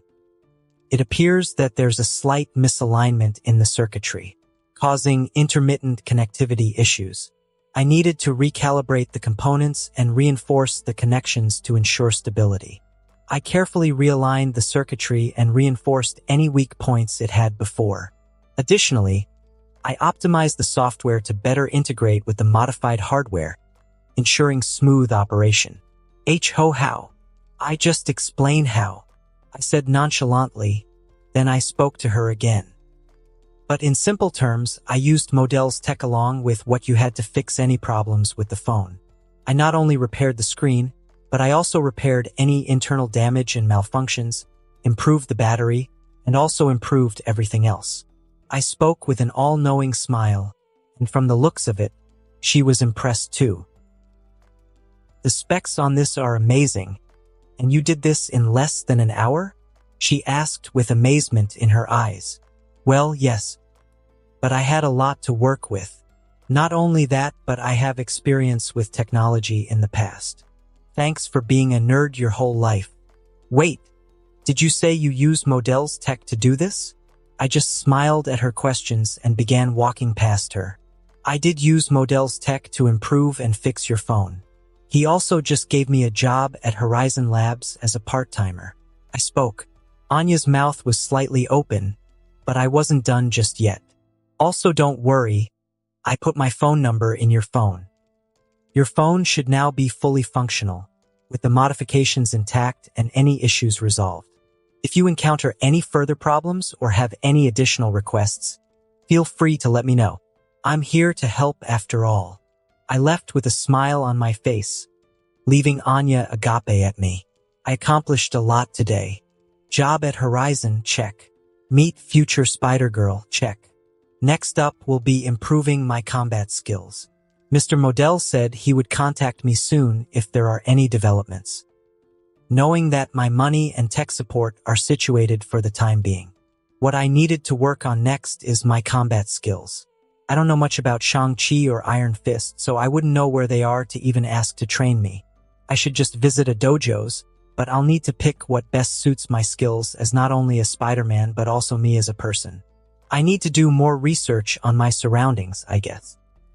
I still need more information on this world to try to figure out how tied in this world is with the comic, cartoons, and the movies. When I got home, I told Uncle Ben and Aunt May I was out with some friends.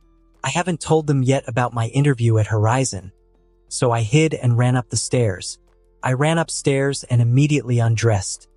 To be honest, wearing all that made me feel uncomfortable with myself. Nobunde ilika vajiklutas. So back to my computer for more research.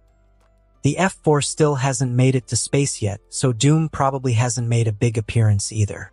F4 and Doom should go hand in hand, so most likely F4 will fight Doom in another 2 to 3 months.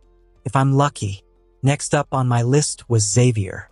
From what I see from this picture, he seems to only have Storm and Logan with him so far in the pictures. So where are Scott, Jean, Rogue, and Catherine at?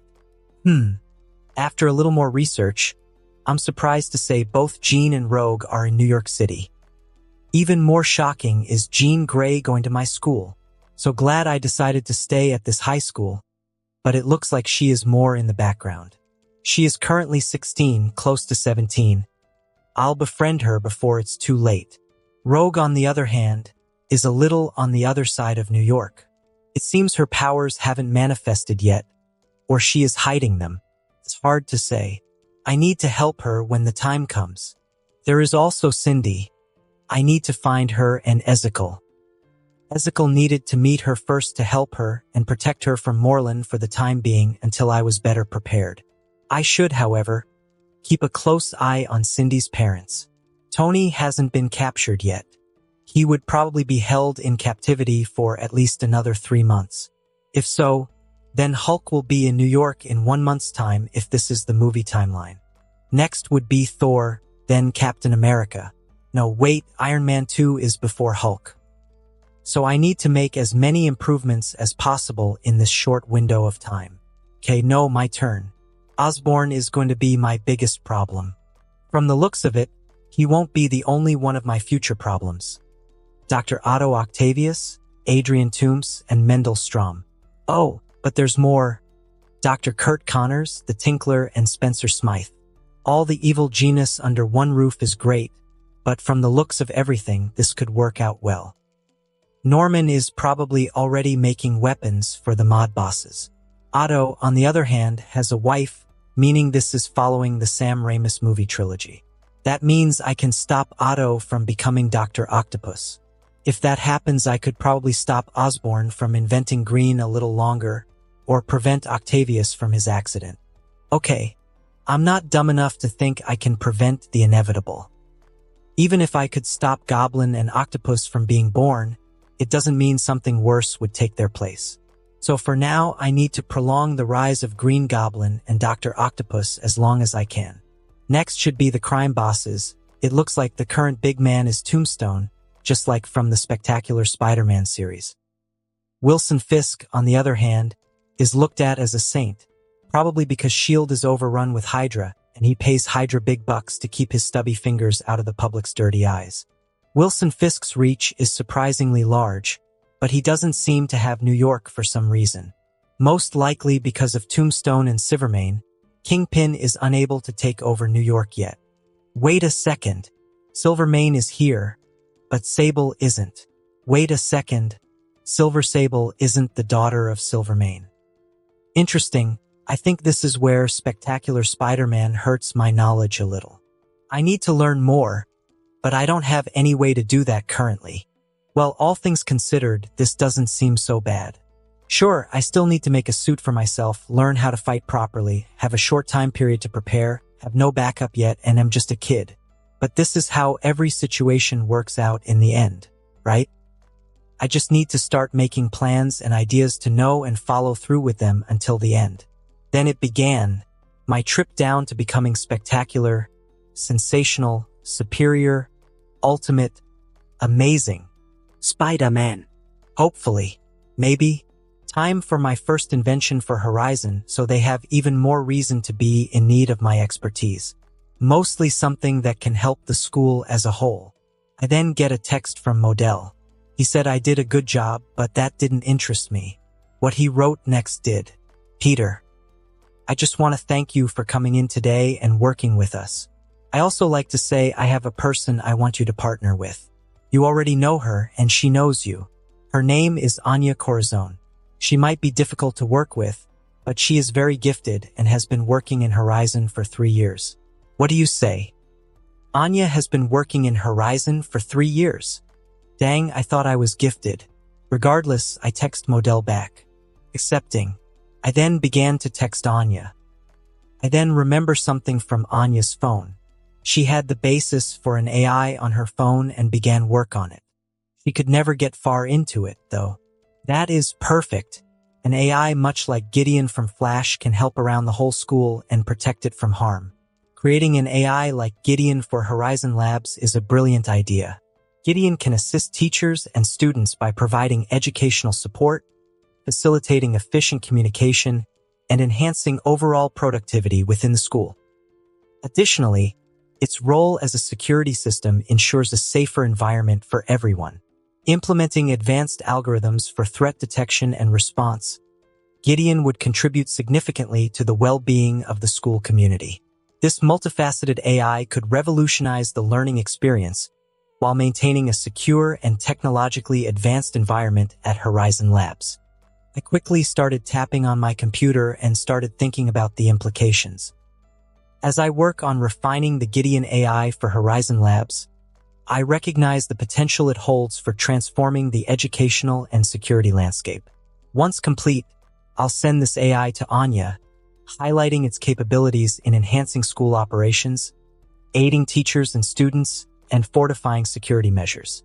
This strategic move aligns with Horizon's commitment to cutting-edge technology and innovation, contributing to a safer and more efficient environment within the school. Upon sending Gideon to Anya, I will emphasize its adaptability to various tasks, from streamlining administrative processes to reinforcing security protocols. The AI's ability to learn and evolve over time ensures continuous improvement and optimization for the school's specific needs.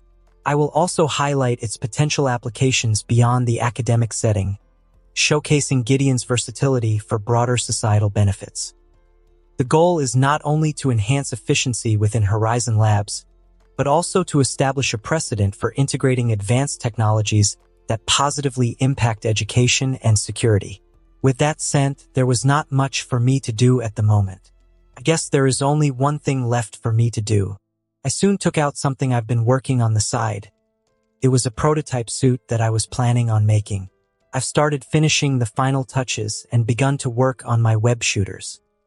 Of course, this suit is only temporary. Red and blue is on hold until I get the resources for a better version. Until then, this is the best I've got for now. Hopefully, Anya likes the idea. The next few days and a half were quite interesting for my daily life.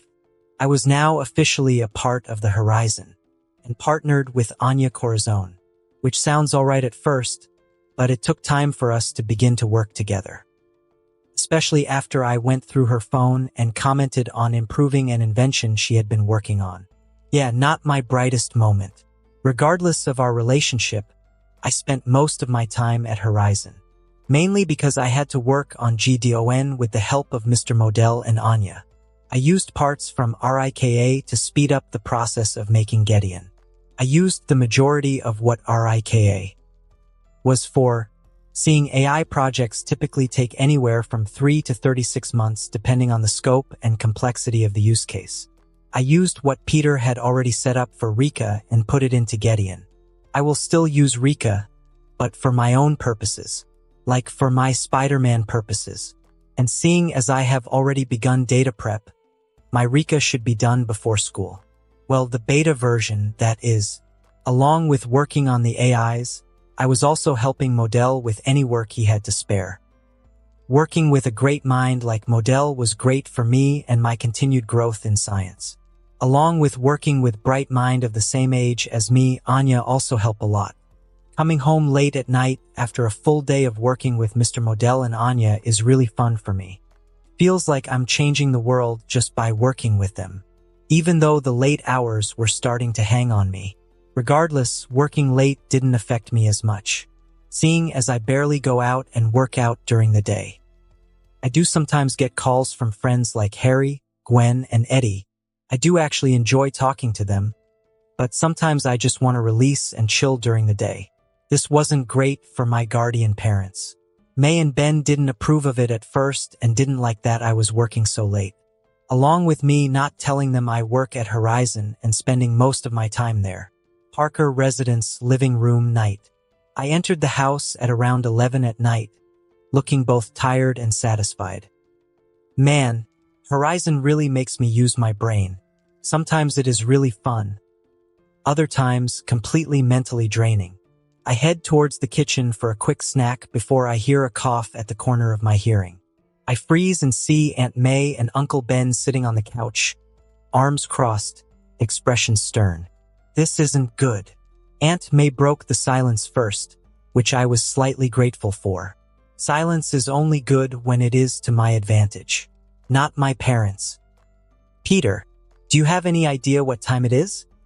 She asks in a slightly stern but worried voice. I could only think to myself, what time is it? I have been working and training. That time seems to just pass right by me sometimes. Regardless, I need to be apologetic. I know, Aunt May, and I'm sorry. I said it apologetically with my head slightly bowed. It's just, things at Horizon Labs have been really intense lately. Peter, we've talked about this. We're worried about you spending so much time there, especially late into the night. Uncle Ben finally broke his silence, which, again, I am thankful for. Silence from parents is never a good thing. I know, but the work I'm doing, the work we are doing at Horizon Labs is important. Could change lives, Aunt May and Uncle Ben. Uncle Ben, you always told me, with great power must come great responsibility. I am using those words you taught me to help people. I just need a little more time to prove it to you. I spoke with a pleading tone. Aunt May exchanges a concerned look with Uncle Ben, whose features soften quite a bit. Aunt May then sighs and bows her head slightly before looking directly at me. Peter, we do believe in you. It's just you didn't even tell us you were working at Horizon Labs. You went behind our backs and betrayed our trust. I know, and I'm very sorry for that too. I was afraid you wouldn't trust me enough, but please, just give me a chance to show you what I'm doing there. Please, I said with a guilt-ridden and sad expression on my face. All right, Peter, we do trust you. We will always trust you, but promise us you'll prioritize your well-being and not overwork yourself. Uncle Ben spoke with a softening tone. I promise, Uncle Ben and Aunt May. Thank you both for believing in me. Aunt May sends a glance at Uncle Ben, who exchanges a glance with her. He nods to her reluctantly. All right then, we'll try to understand. Aunt May said with a weak but understandable smile. Thank you. You won't regret this, I promise. I said gratefully and gave them a hug. I quickly headed back upstairs before they could change their minds. I really enjoy working at Horizon Labs a lot, but working at Horizon Labs is also the most beneficial for me at this moment. The tech there and the knowledge will help prepare me for my superhero career, as well as the spider villains, evil sorcerers, villain mutants, aliens, clones, interdimensional travelers, celestials, and cosmic entities. I know I can't prepare for everything like Batman does, but this is just too crazy to think about and not do something about it. But still better than being in DC, with a never-ending amount of bullshit they face on the daily. I am not going to sit and wait for my eventual demise. I will be ready and prepared for what is to come. I thought with confidence in myself. Even though I'm Peter Parker and know a lot about Spider-Man, even my knowledge of Spider-Man history isn't all there. I still know his greatest failures and where he failed the most in both his lives. Let's look down the list of his failures that come to mind. Selling his marriage along with his unborn child to Mephisto. So need to learn magic to deal with that asshole. Doctor Strange, don't fail me. Getting Gwen Stacy killed. He should have at least told her about him being Spider-Man, or he could have gotten FF help dealing with the Goblin. Or killed the Goblin at some point. I understand he would never do that, but I would have. Letting Norman Osborn live for so long. I don't care for Norman becoming good in recent runs, but he wasn't always a bad guy, though. Was that retconned? I believe Peter and Norman never met before the Green Goblin and Spider-Man fought against each other. Correct me if I'm wrong. Never owning a company of his own. Not counting Parker Industries because that was Otto in Spider-Man/Peter Parker's body. Peter should have been smart enough to at least start a small company to later branch out to help New York and then the world. Or like he's trying to keep a business running while he balanced being Spider-Man. Otto took over his mind, and in 01 noticed Peter had his body jacked. And that's only the stuff I remember. This is going to be hell. My plan is simple so far though, I said to myself. Learn the city, get a suit made, learn how to fight, get more tech, find more allies, befriend more people, and learn magic and chi. I will become the best Spider-Man and Peter Parker that I can be. I will become something better, something greater than him. Hopefully. 2 weeks later. I have been here for a few weeks in this world, and I discovered one thing. My knowledge of the movies and comics might not be as useful here as I thought.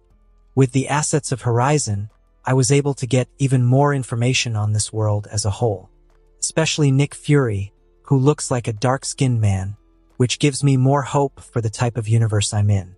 Nick Fury looks like his version from the Ultimates, which makes me hope he isn't the comic version but the MCU version. Tony Stark looks like Robert Downey Jr., but younger for some reason. And so were Pepper Potts and Rhodey. I'm praying to God to have OG Captain America and not the Ultimates version. I love Marvel all, but the problem is Marvel hates change. But I already knew this couldn't be the MCU, because both the Fantastic Four's building and Xavier School for the Gifted are here. That also disqualifies normal comics, as Nick Fury is black and not white. Not Ultimates, because I just don't want this to be the Ultimates. Okay, I need to worry about this later before my head explodes. I worry more about this later. I need to focus more on myself for now and less on the messed up world of comic books. Current location, Horizon Library. I started to study electronics more during my time with Horizon. Peter was a genius in the comics, and although he was not at the level of Reed Richards, he could compete with the intellectual level of Tony Stark, Hank Pym, and Bruce Banner. But not in this universe. I did an IQ test at Horizon secretly to see if my IQ was 250 like in the comics. Instead of the 250 it would show for Peter Parker, it says I have an IQ of over 400 plus, which is just absolutely crazy. I mean, I know Peter never lived up to his full potential as Spider-Man or as Peter Parker, but still this is just too crazy even for comic book Peter. Wasn't Peter's normal IQ level 250? Or is my information wrong? And wasn't Valeria Richards' IQ level close to 300? You know, the daughter of both Susan Storm and Reed Richards. Maybe it was 390 her IQ? Hard to remember. From what I believe, IQs go to Mr. Fantastic being around the 267 to 270 IQ range, with Doom in that range as well. Tony being in the 260 IQ range. Hulk's nemesis, the leader, should have an IQ around 265. Regardless, I did not want to waste such an intellect. With that said, I set out to study like I never studied before. I started studying hacking, criminology, psychology, leadership, chemistry, engineering, biology, technology, mathematics, physics, criminal science, languages, and forensic science. My brain is like an infant with the capabilities of learning things quickly. The main things I studied were the Russian language, hacking, and technology. Everything that was within my reach and what would be useful to me in the future. Horizon's library is where I studied and learned for the betterment of my future. It also dawned on me that I have a perfect memory, which I don't think Peter has. I could be wrong on that one. Could I make a mind palace? Is that a thing? Question for later. My increase in studying and working at Horizon to 11:00 at night worried Aunt May and Uncle Ben little. But I managed to convince them that it was a phase and that I was working hard, because Horizon needs the stuff I'm building. Which wasn't a complete lie. Horizon needed stuff I was building, just not for Horizon but for the world as a whole. I had only applied for a part-time job in the research and development department, but after seeing my genius in action and my resolve to make the world a better place, Modell had other ideas. He made me one of his assistants, which made few students and researchers envious and jealous of me. But with me helping Modell means more tech and a bigger paycheck at the end of the day.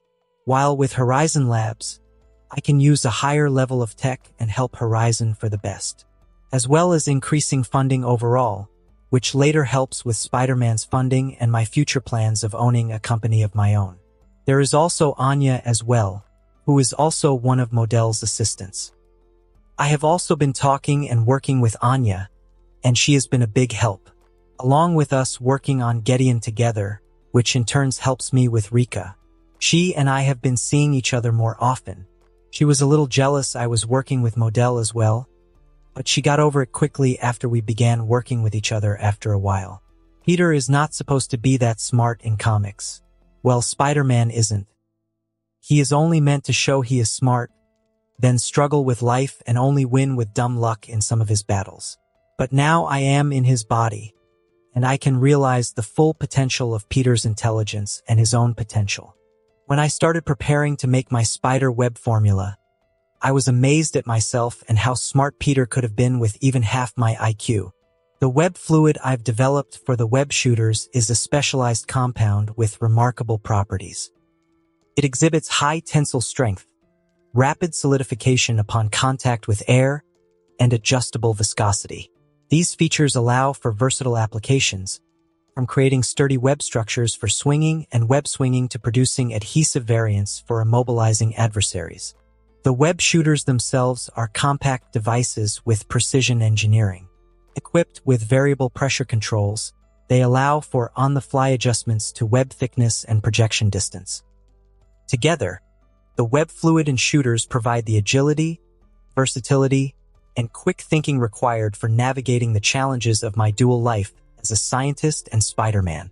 Making the formula and the web shooters was an easy to medium task but finished under 2 hours. Even though I already had organic webbing, making better webs would be cooler and stronger overall than my organic ones. Next, after making my way through New York, it was still bright out, so I chose to run around. I went to a few stores to get 2 watches for my next version of web shooters and then went to get some spandex, and along with any other form of cloth, I didn't have enough money yet to get a better costume. But with Horizon's help, I will be able to make a better version soon. I went to a few more stores to get the chemicals I needed with other material to make my iconic Spider-Man suit and gear. After it was well past 8, I decided this was a perfect time to start my web swinging. I went to a more abandoned part of the city. I was in a makeshift Spider-Man costume. My first suit, aka Spider Suit number 1, was basically a red and black jacket with a white spider on my heart, along with some jeans and glasses with lenses to help with my enhanced vision. It also had fingerless gloves to stick to walls and a black mask. The suit was only meant to get me across New York disguised. Don't want people knowing who Spider-Man was already now, do we? Next was making. I also made specialized jelly to hide my fingerprints. It might sound easy, but if that were so easy, then nobody would be caught in a crime based on DNA. I started to develop a specialized substance designed to conceal fingerprints and minimize forensic evidence. Drawing inspiration from gel-based materials and getting ideas from the Joker from DC. I engineer a near-transparent, non-toxic gel with adhesive properties that adheres to the skin's surface without leaving residue. This gel, when applied to fingertips, forms a thin, flexible layer that effectively masks fingerprints, making it virtually undetectable to standard forensic analysis methods. It wasn't easy to make and can be made better, but this should do. For now, that is. Next is my hair. I thought long and hard about this, and not having a way to keep my hair from falling while swinging causes me some fear. So I think I should make something for that. Some time later, proximity 4 hours later. Okay, I fixed the problem, and it only took me 1/6 of the day to complete. I said with a smile of happiness as I lay down on my bed, to prevent my hair from falling and leaving evidence that might lead to me. I used the basis of electrical static you get from rubbing a balloon on your hair. The mask features that produce an electrical static effect to prevent hair from falling out. This wasn't easily made and probably won't ever be made. This works because of my van der Waals force, which is the electrostatic force formed between the microscopic hairs on spiders' limbs and the atoms of the walls that I climb. Using this as a basis, I was able to make all of this, which I'm very proud about. I could probably do a lot with the chemicals in my body and make. Never mind. I don't want to go down that wet hole. Finally, time to head out. Time for my debut. Sometime later, now seen on top of a rooftop building, I was going over my equipment and other things while preparing to jump. Okay, first things first, web shooters. Checking my wrist right below my hand to spot a watch with a pressure button on my palm. I press my ring finger and my middle finger down as a white web shoots out. I smiled at this. I then squeezed harder on the pressure button. A thicker web line with more density shot out. Web shooters, check. It was strong and quick, good. Black mask over my head to cover it. Jelly to prevent fingerprints, and now I'm ready. I slowly pushed off the wall and held on tight to the web line, swinging like a pendulum across the alley into the open street. My stomach lurched as I flew over the city street and landed on the roof of the building on the other side. I stuck the landing and blinked in wonder, looking at my hands and then at the way there I swung. Yeah, this is freaking awesome. I grinned and ran forward. I jumped off the edge of the roof and shot out a web line. I swung from street to street towards the Queens and landed on a rooftop, looking down at the streets, until one of my webs breaks while I'm swinging and I fall towards the ground. Note to self, find out how strong the webs are before just swinging. I thought while falling. I was able to create another web before crashing completely on the New York pavement. Okay, time to speed things up a bit and head home. I then jumped and began to swing even faster towards the house for some much-needed rest and a little research. Parker residence. After making it back home and changing out of my costume, I went through the front door and checked the time. It was close to 9. Peter, you're back early. I hear Aunt May say from the kitchen. Yeah, Aunt May. I kind of finished some work early today and came back early. Well, that's splendid. Do you want something to eat? I made meatloaf. I wanted to hurry and fix my web formula, but meatloaf sounds so good right now, especially with my metabolism. Yes, Aunt May. That sounds delicious, I said as I walked into the kitchen and looked around for Uncle Ben. Ah, Aunt May?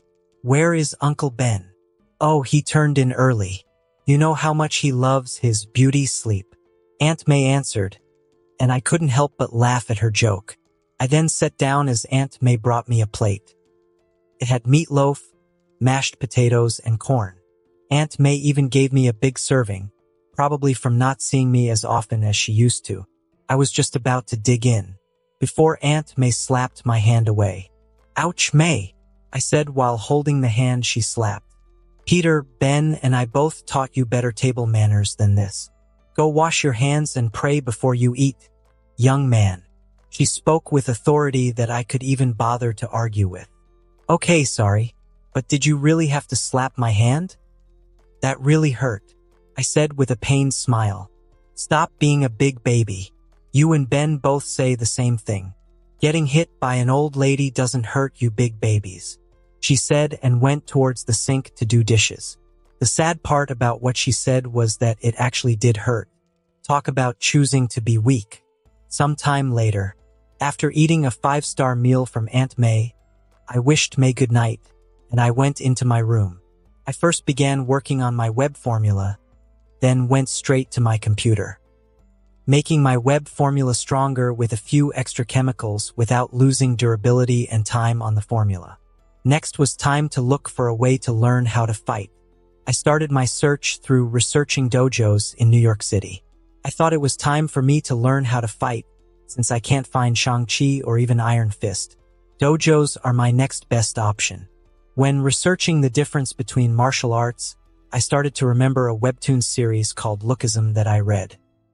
The fights in Lookism were cool, and the story is amazing.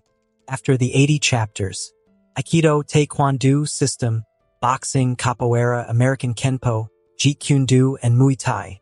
All are awesome fighting styles and techniques, but all of them are hard to master. All of a sudden, a memory from Peter's side, a flashback to Flash's father being a boxer. That is what I remember from Peter's childhood, along with Yuguin being friends. Which is strange, as no other variant of Flash that comes to mind knew how to box. Maybe Ultimate? I should help the football team so Flash won't be such a bully to me in the future. I believe I can make a few plays for them and practice football. Regardless, back on point, I decided to head to Taekwondo Dogo first. I was only planning on checking it out, though, to see if it was legit. I'll have to do it tomorrow because right now I'm beat. As I lie down on my bed and begin to fall into a deep sleep. Next day, New York, Manhattan. I woke up early and grabbed my costume and put it under my clothes and left to visit said dojo. I was about to arrive at the dojo when I saw in an alley a thug mugging a woman. So I did what an upcoming superhero would do. Alright, this is my first time web swinging in daylight. Although someone might be able to get a clear shot of me if I'm not too careful. I talked to myself as I swung from building to building using my web shooters I created. I donned my costume the moment the second arose and now began my swing into Manhattan with my clothes in my backpack. Swinging past an alley, I faintly heard two women scream from inside the dark alley. Changing course, I swung towards the alley. I really shouldn't be doing this, but Spider-Man would. As I entered the alley, I found a group of 7 thugs about to advance on a blonde woman and a red-haired woman, who both look familiar to me for some odd reason. Without a second thought, I used my momentum to kick the thug closest to the women. I heard the other 6 thugs gasp in shock.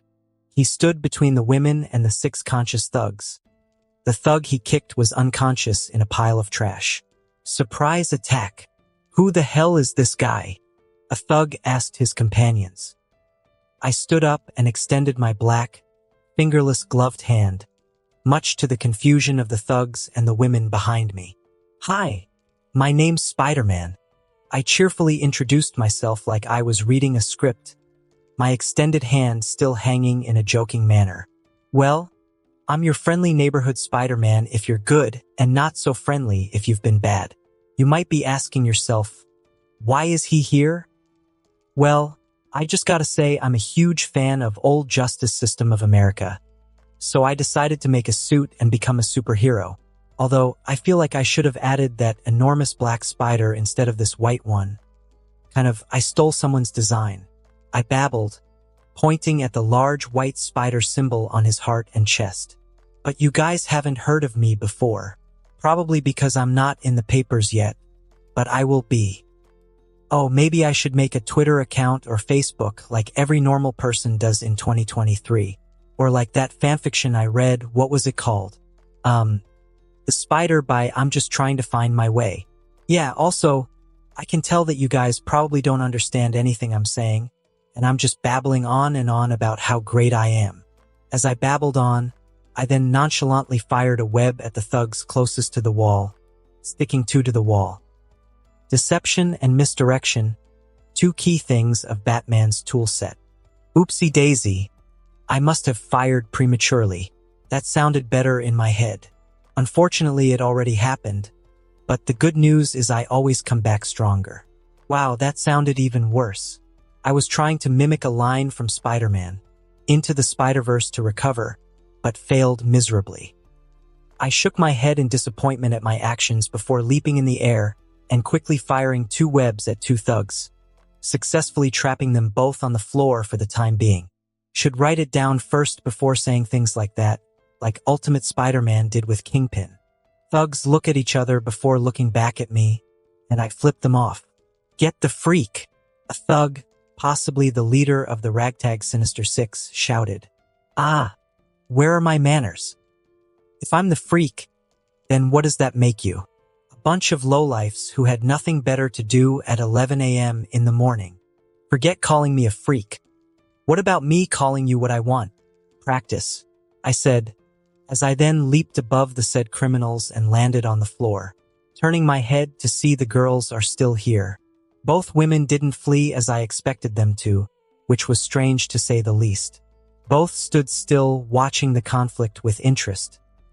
While the red-haired look is intrigued by my performance, the blonde-haired woman seems to be in awe of my movements. They still look oddly familiar. Where have I seen them before?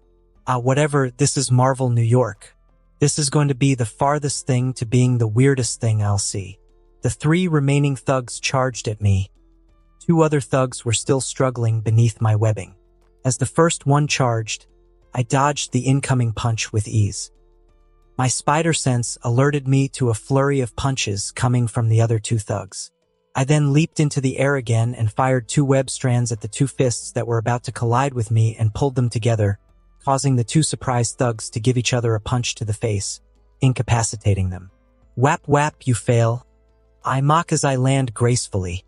The remaining thug looked confused, and how I used that to my advantage. The thug didn't expect an extremely powerful punch connecting to his torso, knocking the wind out of him and sending him flying 3 feet back. Off guard. Do I need to pull my punches a bit? Nah, there are criminals, and I'm not trying to be a total ripoff of Spider-Man. I'll treat them like Batman would, I said to myself before focusing back on the fight, and I began to web the 2 incapacitated thugs with my webbing, then webbed the thug I had just delivered a powerful punch to. He then kneeled in front of one of the two thugs struggling against my webbing. There is a bondage joke I can make, but that is beneath me. Man, what the hell is this? Why is it so damn strong and sticky? The thug beneath me complained. I just sigh at his complaining. Hello there. I'm Spider-Man. I can do all that a spider can do, I said plainly to the thug. There is much to learn in the arts of heroism and vigilantism. What? The thug replied, confused as he continued to struggle, producing grunts of frustration. Sigh, my webbing now has the tensile strength of steel. You're not breaking out of it, I stated factly. Are you saying I'm weak? The thug asked in anger. Shoot, it's okay. Spider-Man hushed in mock comfort, placing a comforting hand on his shoulder. He whispered, your strength matches your IQ level. Huh. You could probably count your IQ on a single hand, Spider-Man said. What's that supposed to mean? Freak? The thug asked angrily and sounded offended. Just wait until the police arrive, and they will explain it to you. I patted the right shoulder of the thug twice before standing up. I swear, when I get out of jail, you're toast, web freak. Do you hear me? You're done free. Suddenly, the thug's mouth was encased in webbing, completely muffling his colorful words. Don't care, won't care, never will care, Spider-Man said, now walking to both females. Just wait for the fuzz and be quiet. Spider-Man turned his attention to the blonde woman first. Throughout the conflict, she hasn't fled the scene but also looks to be studying my flips and spins. You are two strange women, you know that? I'm sure if anyone else were in both positions they would have run away, but you're both still here. I mean, you're both the first pretty women I rescued and the first. At this, the redhead blushed at his compliment, while the blonde looked shy. But I'm sure someone as beautiful as the two of you wouldn't want to stay here and watch me beat up some ugly thugs. I then approached the beautiful redhead and extended my hand to her in a show of gentlemanship. Hello, my name's Spider-Man. Just in case you didn't hear me say that with all the grunting and curses thrown my way and theirs. Ooh, hi, Spider-Man. The woman replied, clearly uncomfortable at the sight of me. Yeah. Hi, the blonde woman, now gaining her confidence back, spoke. Oh, the popular type, always thinking you're better than everyone else. I'll come back to you. I then faced the redhead again. So red, what's your name, beautiful? My name's Mary Jane Watson. She introduced herself, albeit meekly. A few seconds passed for me in my mind as I came to terms of who is in front of me right at this moment. MJ. Nice to meet you, I exclaimed, trying to sound cheerful. Must be a tough day in New York, am I right? MJ. She raised an eyebrow of interest. How do you know that's my nickname? Oh, Arceus, crud. I rubbed the back of his neck sheepishly, trying to come up with an excuse as fast as I could. Mary Jane equals MJ? It's like initials or something like that, maybe. Sure, let's go with that. For a brave superhero, you are very talkative, the blonde-haired girl pointed out. This is my first time saving people and fighting crime, so cut me some slack, okay? At this, Mary Jane snickered for a moment, while the blonde girl rolled her eyes. Okay, miss, roll her eyes at the superhero. What's your name? Why would I tell you that? She spoke in a taunting tone. Before I could speak, Mary Jane shook her head. Her name is Sally Averill. She is the cheerleading captain of the cheer team at Midtown High.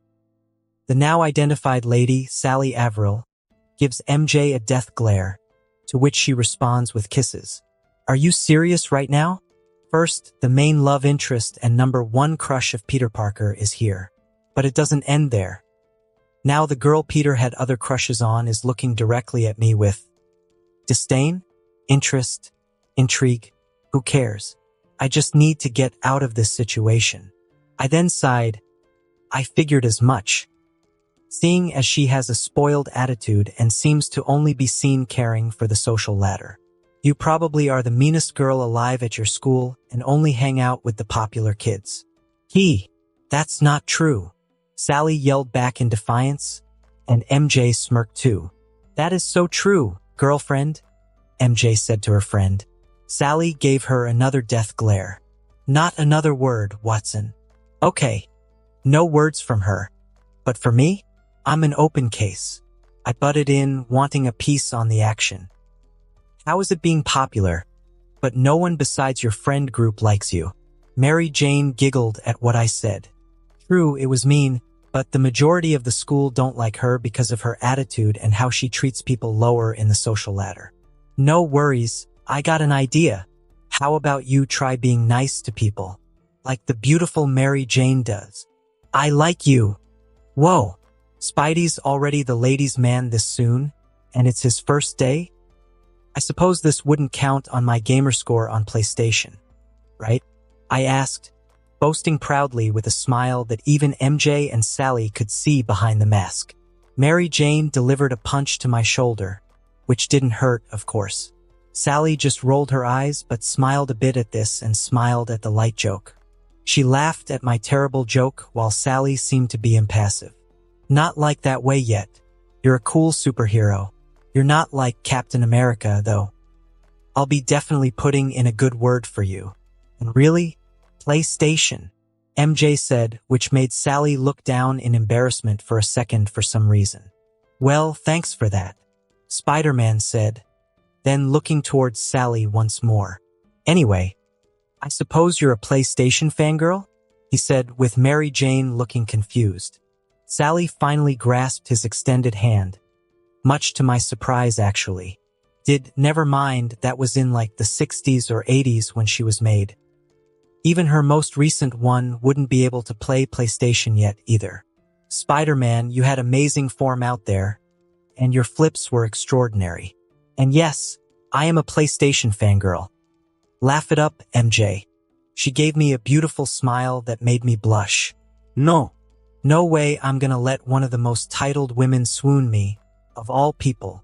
I thought to myself once more. I let go of her hand, but she didn't.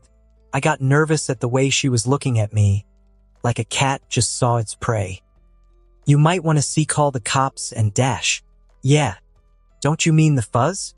Sally teased with a laugh, which made MJ laugh a little at her joke. I sighed at myself, then laughed a little. But seriously, MJ deadpanned, then returned in a joking manner. We're not in the 60s anymore, man. Grow up a little. Hee, I know. I sighed. I raised my left hand and fired a strand of webbing on the building ahead, preparing to continue my see you later, Red and Sally. Be safe. I waved to both Sally and MJ before leaping in the air and web swinging, resuming my trip with a smile. You should change your costume to have more red. Spider-Man, MJ shouted. I heard this and yelled back. Absolutely. Sally followed my figure swinging away until I was completely out of her sight. She smiled one last time before taking out her phone from the back pocket of her blue jeans. She immediately started calling Liz Allen, and MJ already called the police. So, does someone have a crush? MJ said with a cheeky smile. Sally, however, didn't take kindly to this. EW? No. I'm dating, and remember, plus he is a weirdo and not my type. I was only fascinated by his acrobatics and flips. I could probably do what he did easily. Okay, whatever you say. I guess, MJ said as she turned to where I swung away. I hope we can meet Spider-Man again. You reminded me of Peter a little. I hope Spider-Man and I can meet him again soon. Sometime later. That was awesome, I shouted at the top of my lungs while swinging through Manhattan. No wonder Peter continued being Spider-Man. Rules. I can feel the wind through my costume, the sun beaming on me with its rays, and gravity having no effect on me whatsoever. This feeling is spectacular. After a few moments of non-stop web swinging, I had unexpectedly arrived outside of the dojo. I took a peek inside so I could see if this is legit so I can do some martial arts training. Martial art, huh? I remember more from Flash's dad teaching both me and Flash to box at such a young age. It was one of the few things Peter and Flash did together before their friendship ended. Fine. I'll try to befriend Flash again. Having the future Agent Venom on my side would be a win regardless. Landing in an alley, I begin to change into my normal outfit before hearing a scream. I outwardly frowned at the sense of injustice while internally smiling at the aspect of being a hero. Here we go again. Leaping high and following the sound of sounds, women scream. I looked down at an alley I was next to see a woman's purse being stolen.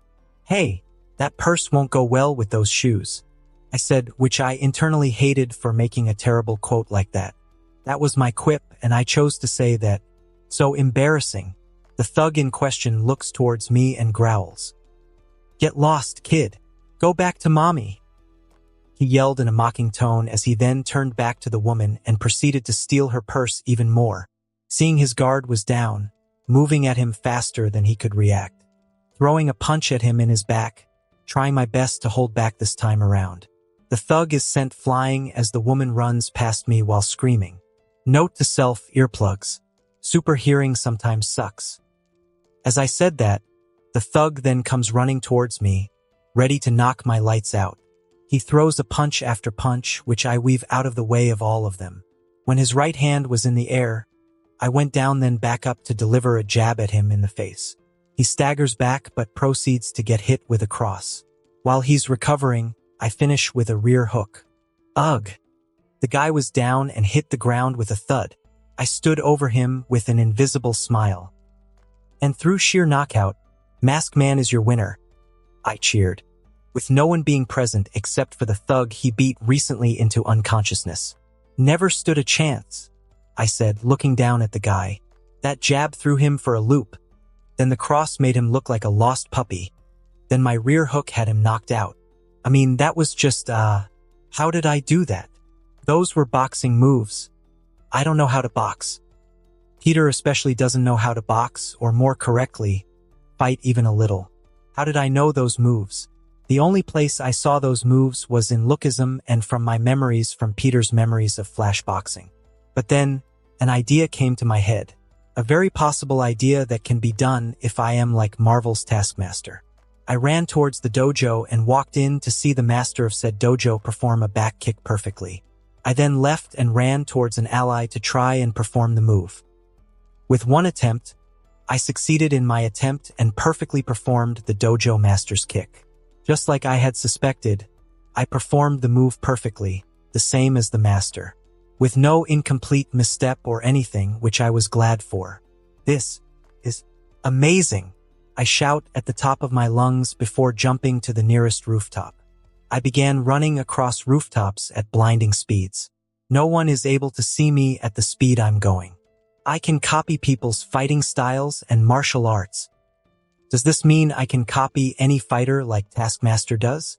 Will I lose my memories because of it? Or will my enhanced memory negate that? I then stop outside another dojo. This is just great. This saves me so much time on learning martial arts. The ability to copy any martial art is insane. And for a superhuman like Spider-Man, it is doubly insane. I went to the dojo to just watch the moves and style of everyone there. It seems to be a Taekwondo dojo, perfect for Spider-Man's fighting style.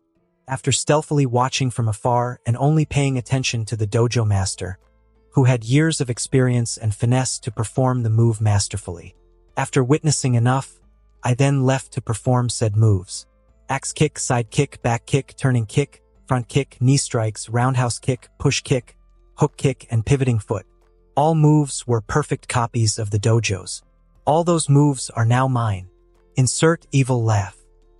Things just got a whole lot easier for me. Okay, I can hold off on going into and training in dojos for a long time. Eat that Shang-Chi. Well, not literal. I'll need him later for chi training or to see him fight and copy it. Regardless, it is a hero's time. After realizing that I didn't need to go through the full process of learning how to fight properly, I immediately went back home to work on my other projects, which were on the back burner for being Spider-Man. Knowing that now I wouldn't need to learn to fight, and instead put more time on my other projects instead that can influence Spider-Man even more. One day later, currently web swinging across buildings. Yahoo web swinging is so awesome, I shouted at the top of my lungs. Tell me something better. Go ahead and try. I just finished making and testing my new web fluid. They were stronger than my organic nature webs and my prototype fluid. They were thinner and still stronger, also using less web fluid than normal. After learning I could just copy martial arts, I skipped the whole going to different dojos to learn different styles of fighting or finding Shang-Chi or Iron Fist to ask to become one of their students. Instead, I went straight to improving my equipment and other etc. as both Peter Parker and Spider-Man. This world is going to get the greatest of both Spider-Man and Peter Parker, so I needed to make sure both are perfect for what comes next. I thought while upside down on top of a building. But first, I just had to go web swinging again. It's just so relaxing and freeing. As I then begin swinging once more and soaring through the air without a care in the world, with a smile plastered on my face. Nothing is better than this. Some time later. Now start by gathering all the knowledge needed to help become a better crime fighter, and not just in fights but also in mind. I was able to absorb all the knowledge available like a sponge since my mind is easier to develop due to the amount of IQ accumulated. However, even with my intellect, this would take me more time to become more proficient in all these subjects. Getting a head start would help in the long run, but funding would be good. I will also need Harry's help with building a supercomputer. Probably overall funding is required. With that thought in mind, should I make a group of superheroes? I was already planning on making the Defenders early in this world just to help with the crime rate down in Hell's Kitchen. However, having a team to myself would help lessen the load on my shoulders, and I can focus on the Parker part of life even more. Thoughts for later, I guess. With that said, I started and almost finished the first touches of something that still needed to be worked on. I have a costume, though it's not the best. My first suit, aka Spider Suit number 1, was basically a red and black jacket with a white spider on my heart, along with some jeans and glasses with lenses to help with my enhanced vision. It also had fingerless gloves to stick to walls and a black mask. The suit was only meant to get me across New York disguised. I don't want people knowing who Spider-Man is already now. But I still did superhero work regardless of my warning to myself. Being a superhero sucks sometimes, but saving someone helps with that. With that being said, I can't go out like this again. But I just have to at this point on mere instance. Manhattan.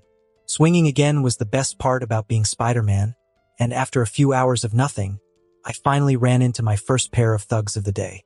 Fighting criminals was an easy enough task.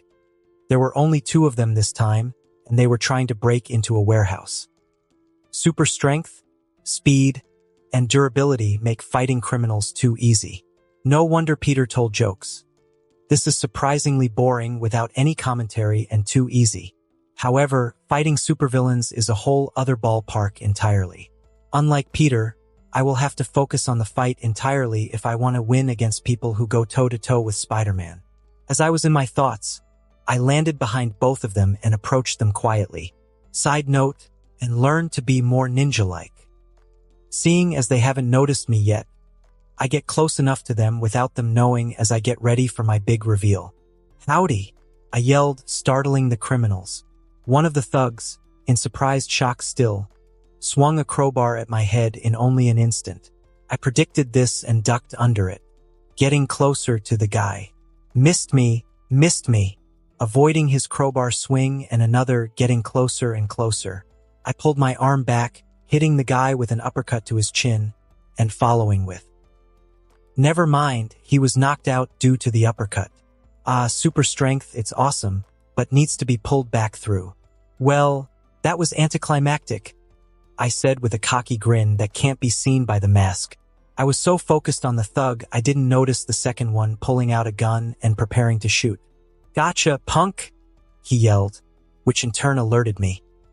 I only had a few seconds to dodge the bullets fired by using both my super speed and then my spider sense to dodge the onslaught of bullets at me. After dodging, I got close and hit him with 8 jabs to his face in under 6.5 seconds, which I was surprised I could do. I guess super speed goes well. after knocking him out with those blows.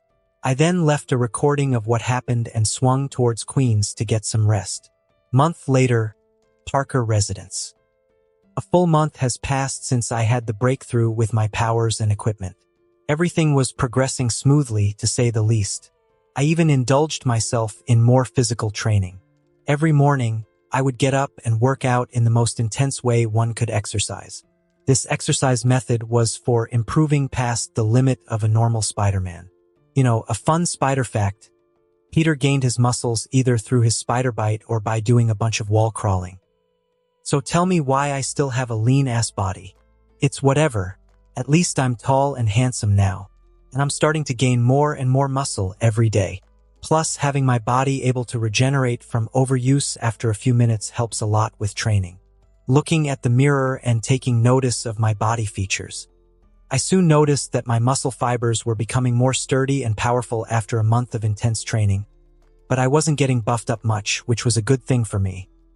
If anything, I became more lean and more tight and defined. Was this due to the spider bite? It didn't give me much muscle at first, but it looks like it keeps me in perfect shape. Interesting. Looking at the time, I was so lost in time and working out. Now it's time to head to Horizon Labs. Getting into costume, well, what I have for a costume, at least. Time skip. I was now in my own personal lab, which was gifted to me by Mr. Modell himself. Typing at a fast pace onto the keyboard of my computer. The suit was laid onto the desk next to some cables. All right, the advanced program is installed, and soon you'll be connected to the suit too. Gideon, this is gonna be good, won't it? I asked as I leaned back with a small grin. Absolutely, Peter.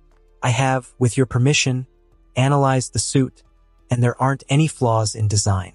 The test run should go without any problems. The AI, Gideon, started with a lovely voice. It almost sounded like that of a normal human, but with a little robot in it. Are you excited? Should we prep for a test run? I am, but not yet. The suit won't be complete for another few weeks or so, sadly. Beep. I heard a beep and turned to face one of the computers. I see that it was a crime alert, which I kinda smile at too. With Gideon here to help around Horizon Labs, which I sent to Mr. Modell for further improvements, it is working well.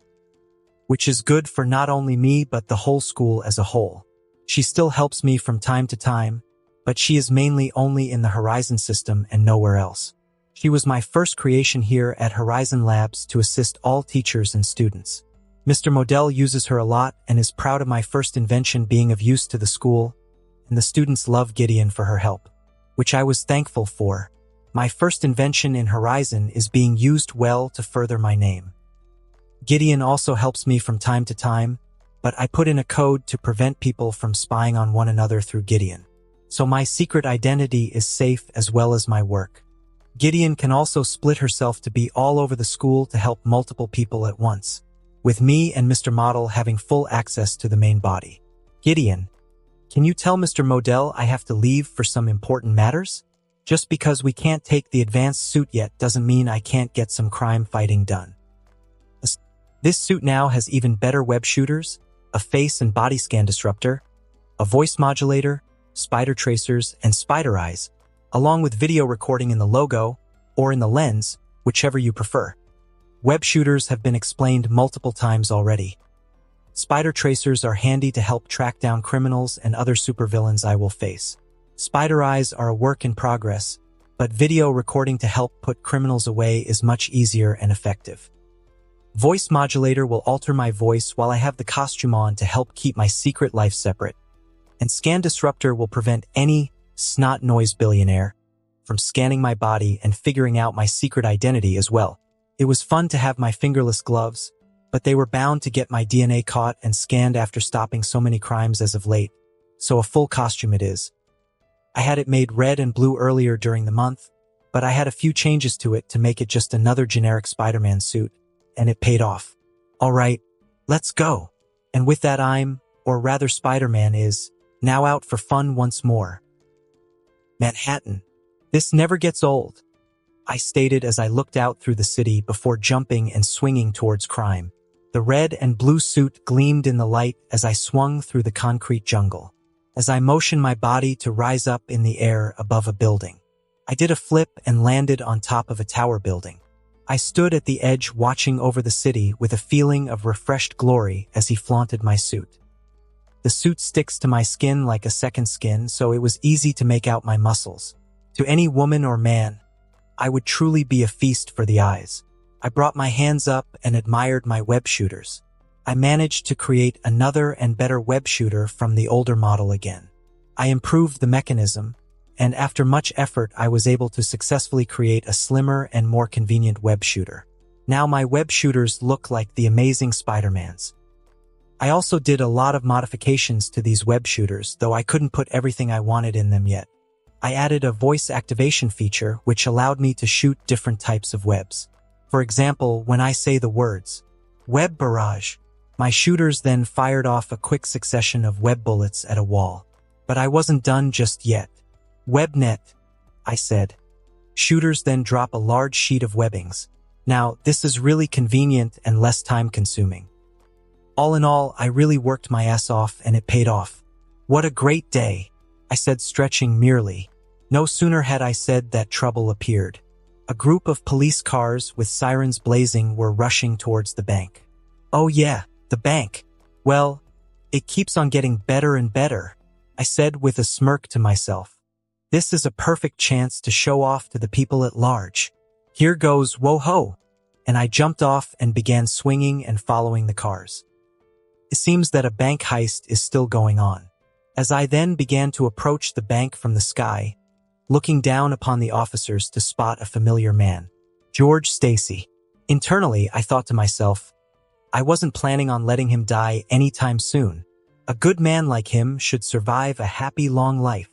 As I then swung upwards to the top of the bank, I landed on top of the building and went straight for the door on the rooftop. I didn't bother with disabling the alarming system. The alarms already alerted the cops. I then used my heightened sensory abilities just to make sure of where the robbers were. 3 in the security room on the 2nd floor, and the rest are on the ground floor holding 21 civilians, 10 employees, and 4 guards as hostages. 6 are at the bottom with what seems to be AK-47 and C4.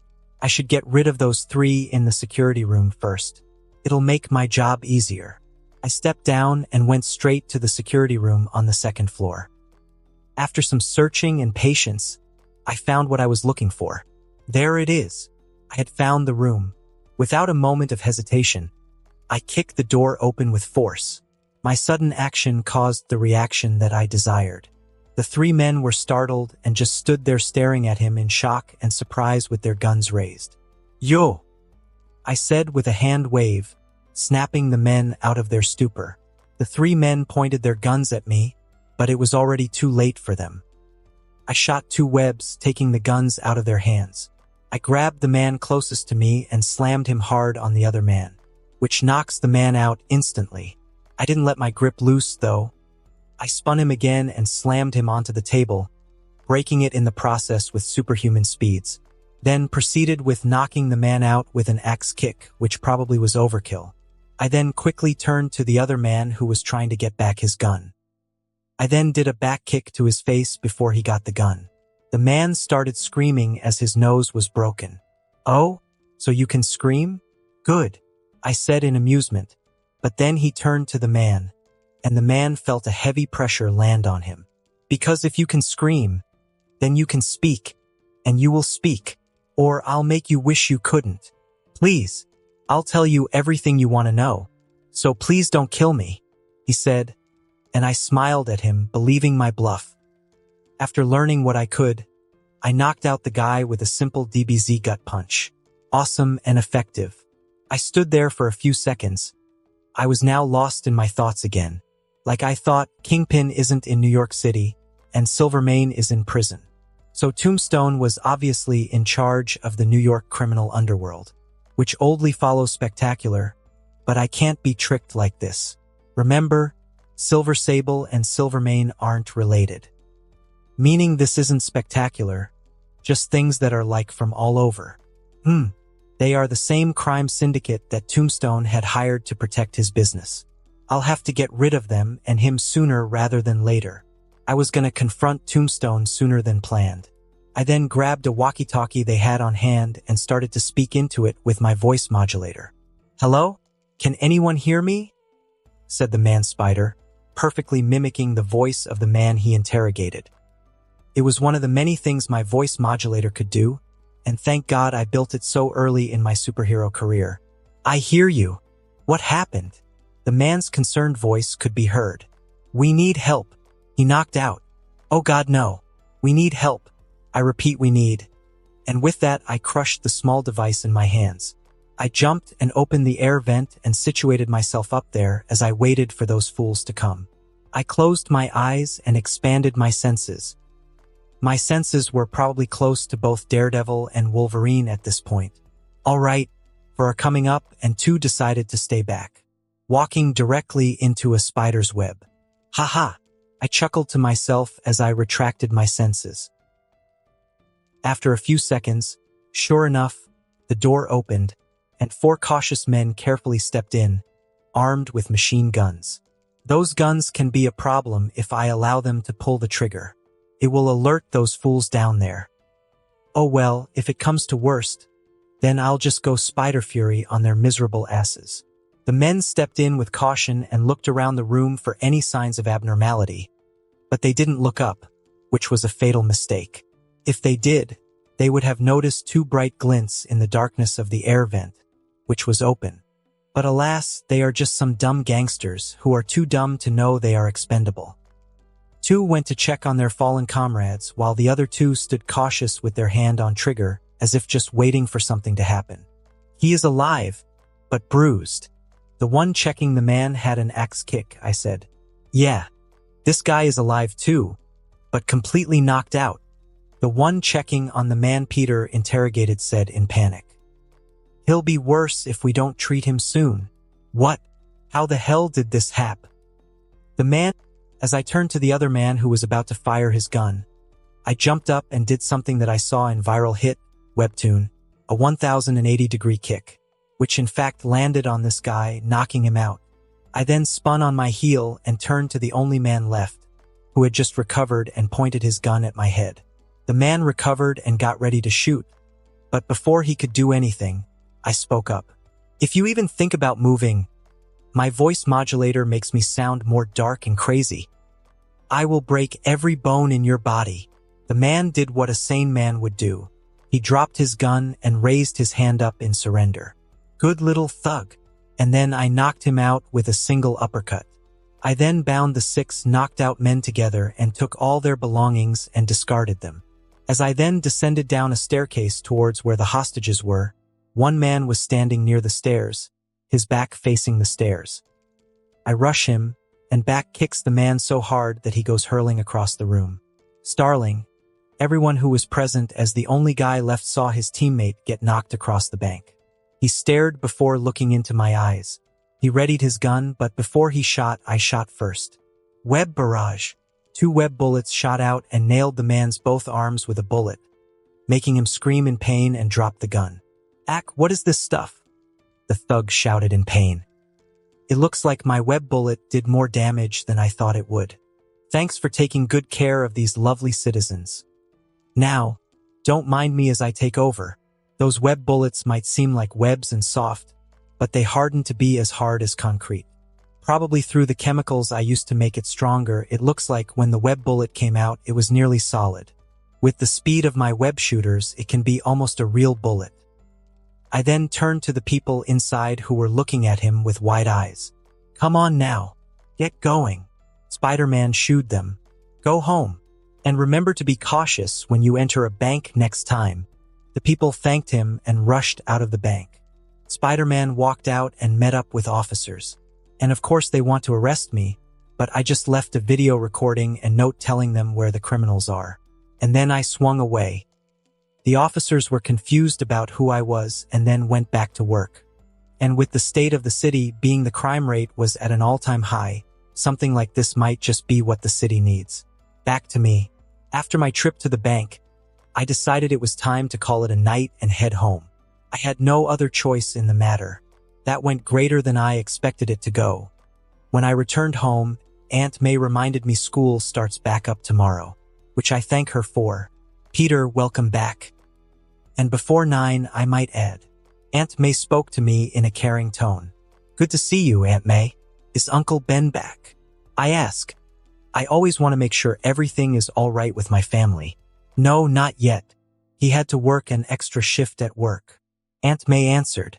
I then spoke. Why, I can help with bills and pay all of them for you guys. Uncle Ben doesn't need to pay. I asked, and Aunt May then smiled and answered back. Oh, Peter, don't mind Ben. He just doesn't want to spend your well-earned money on us.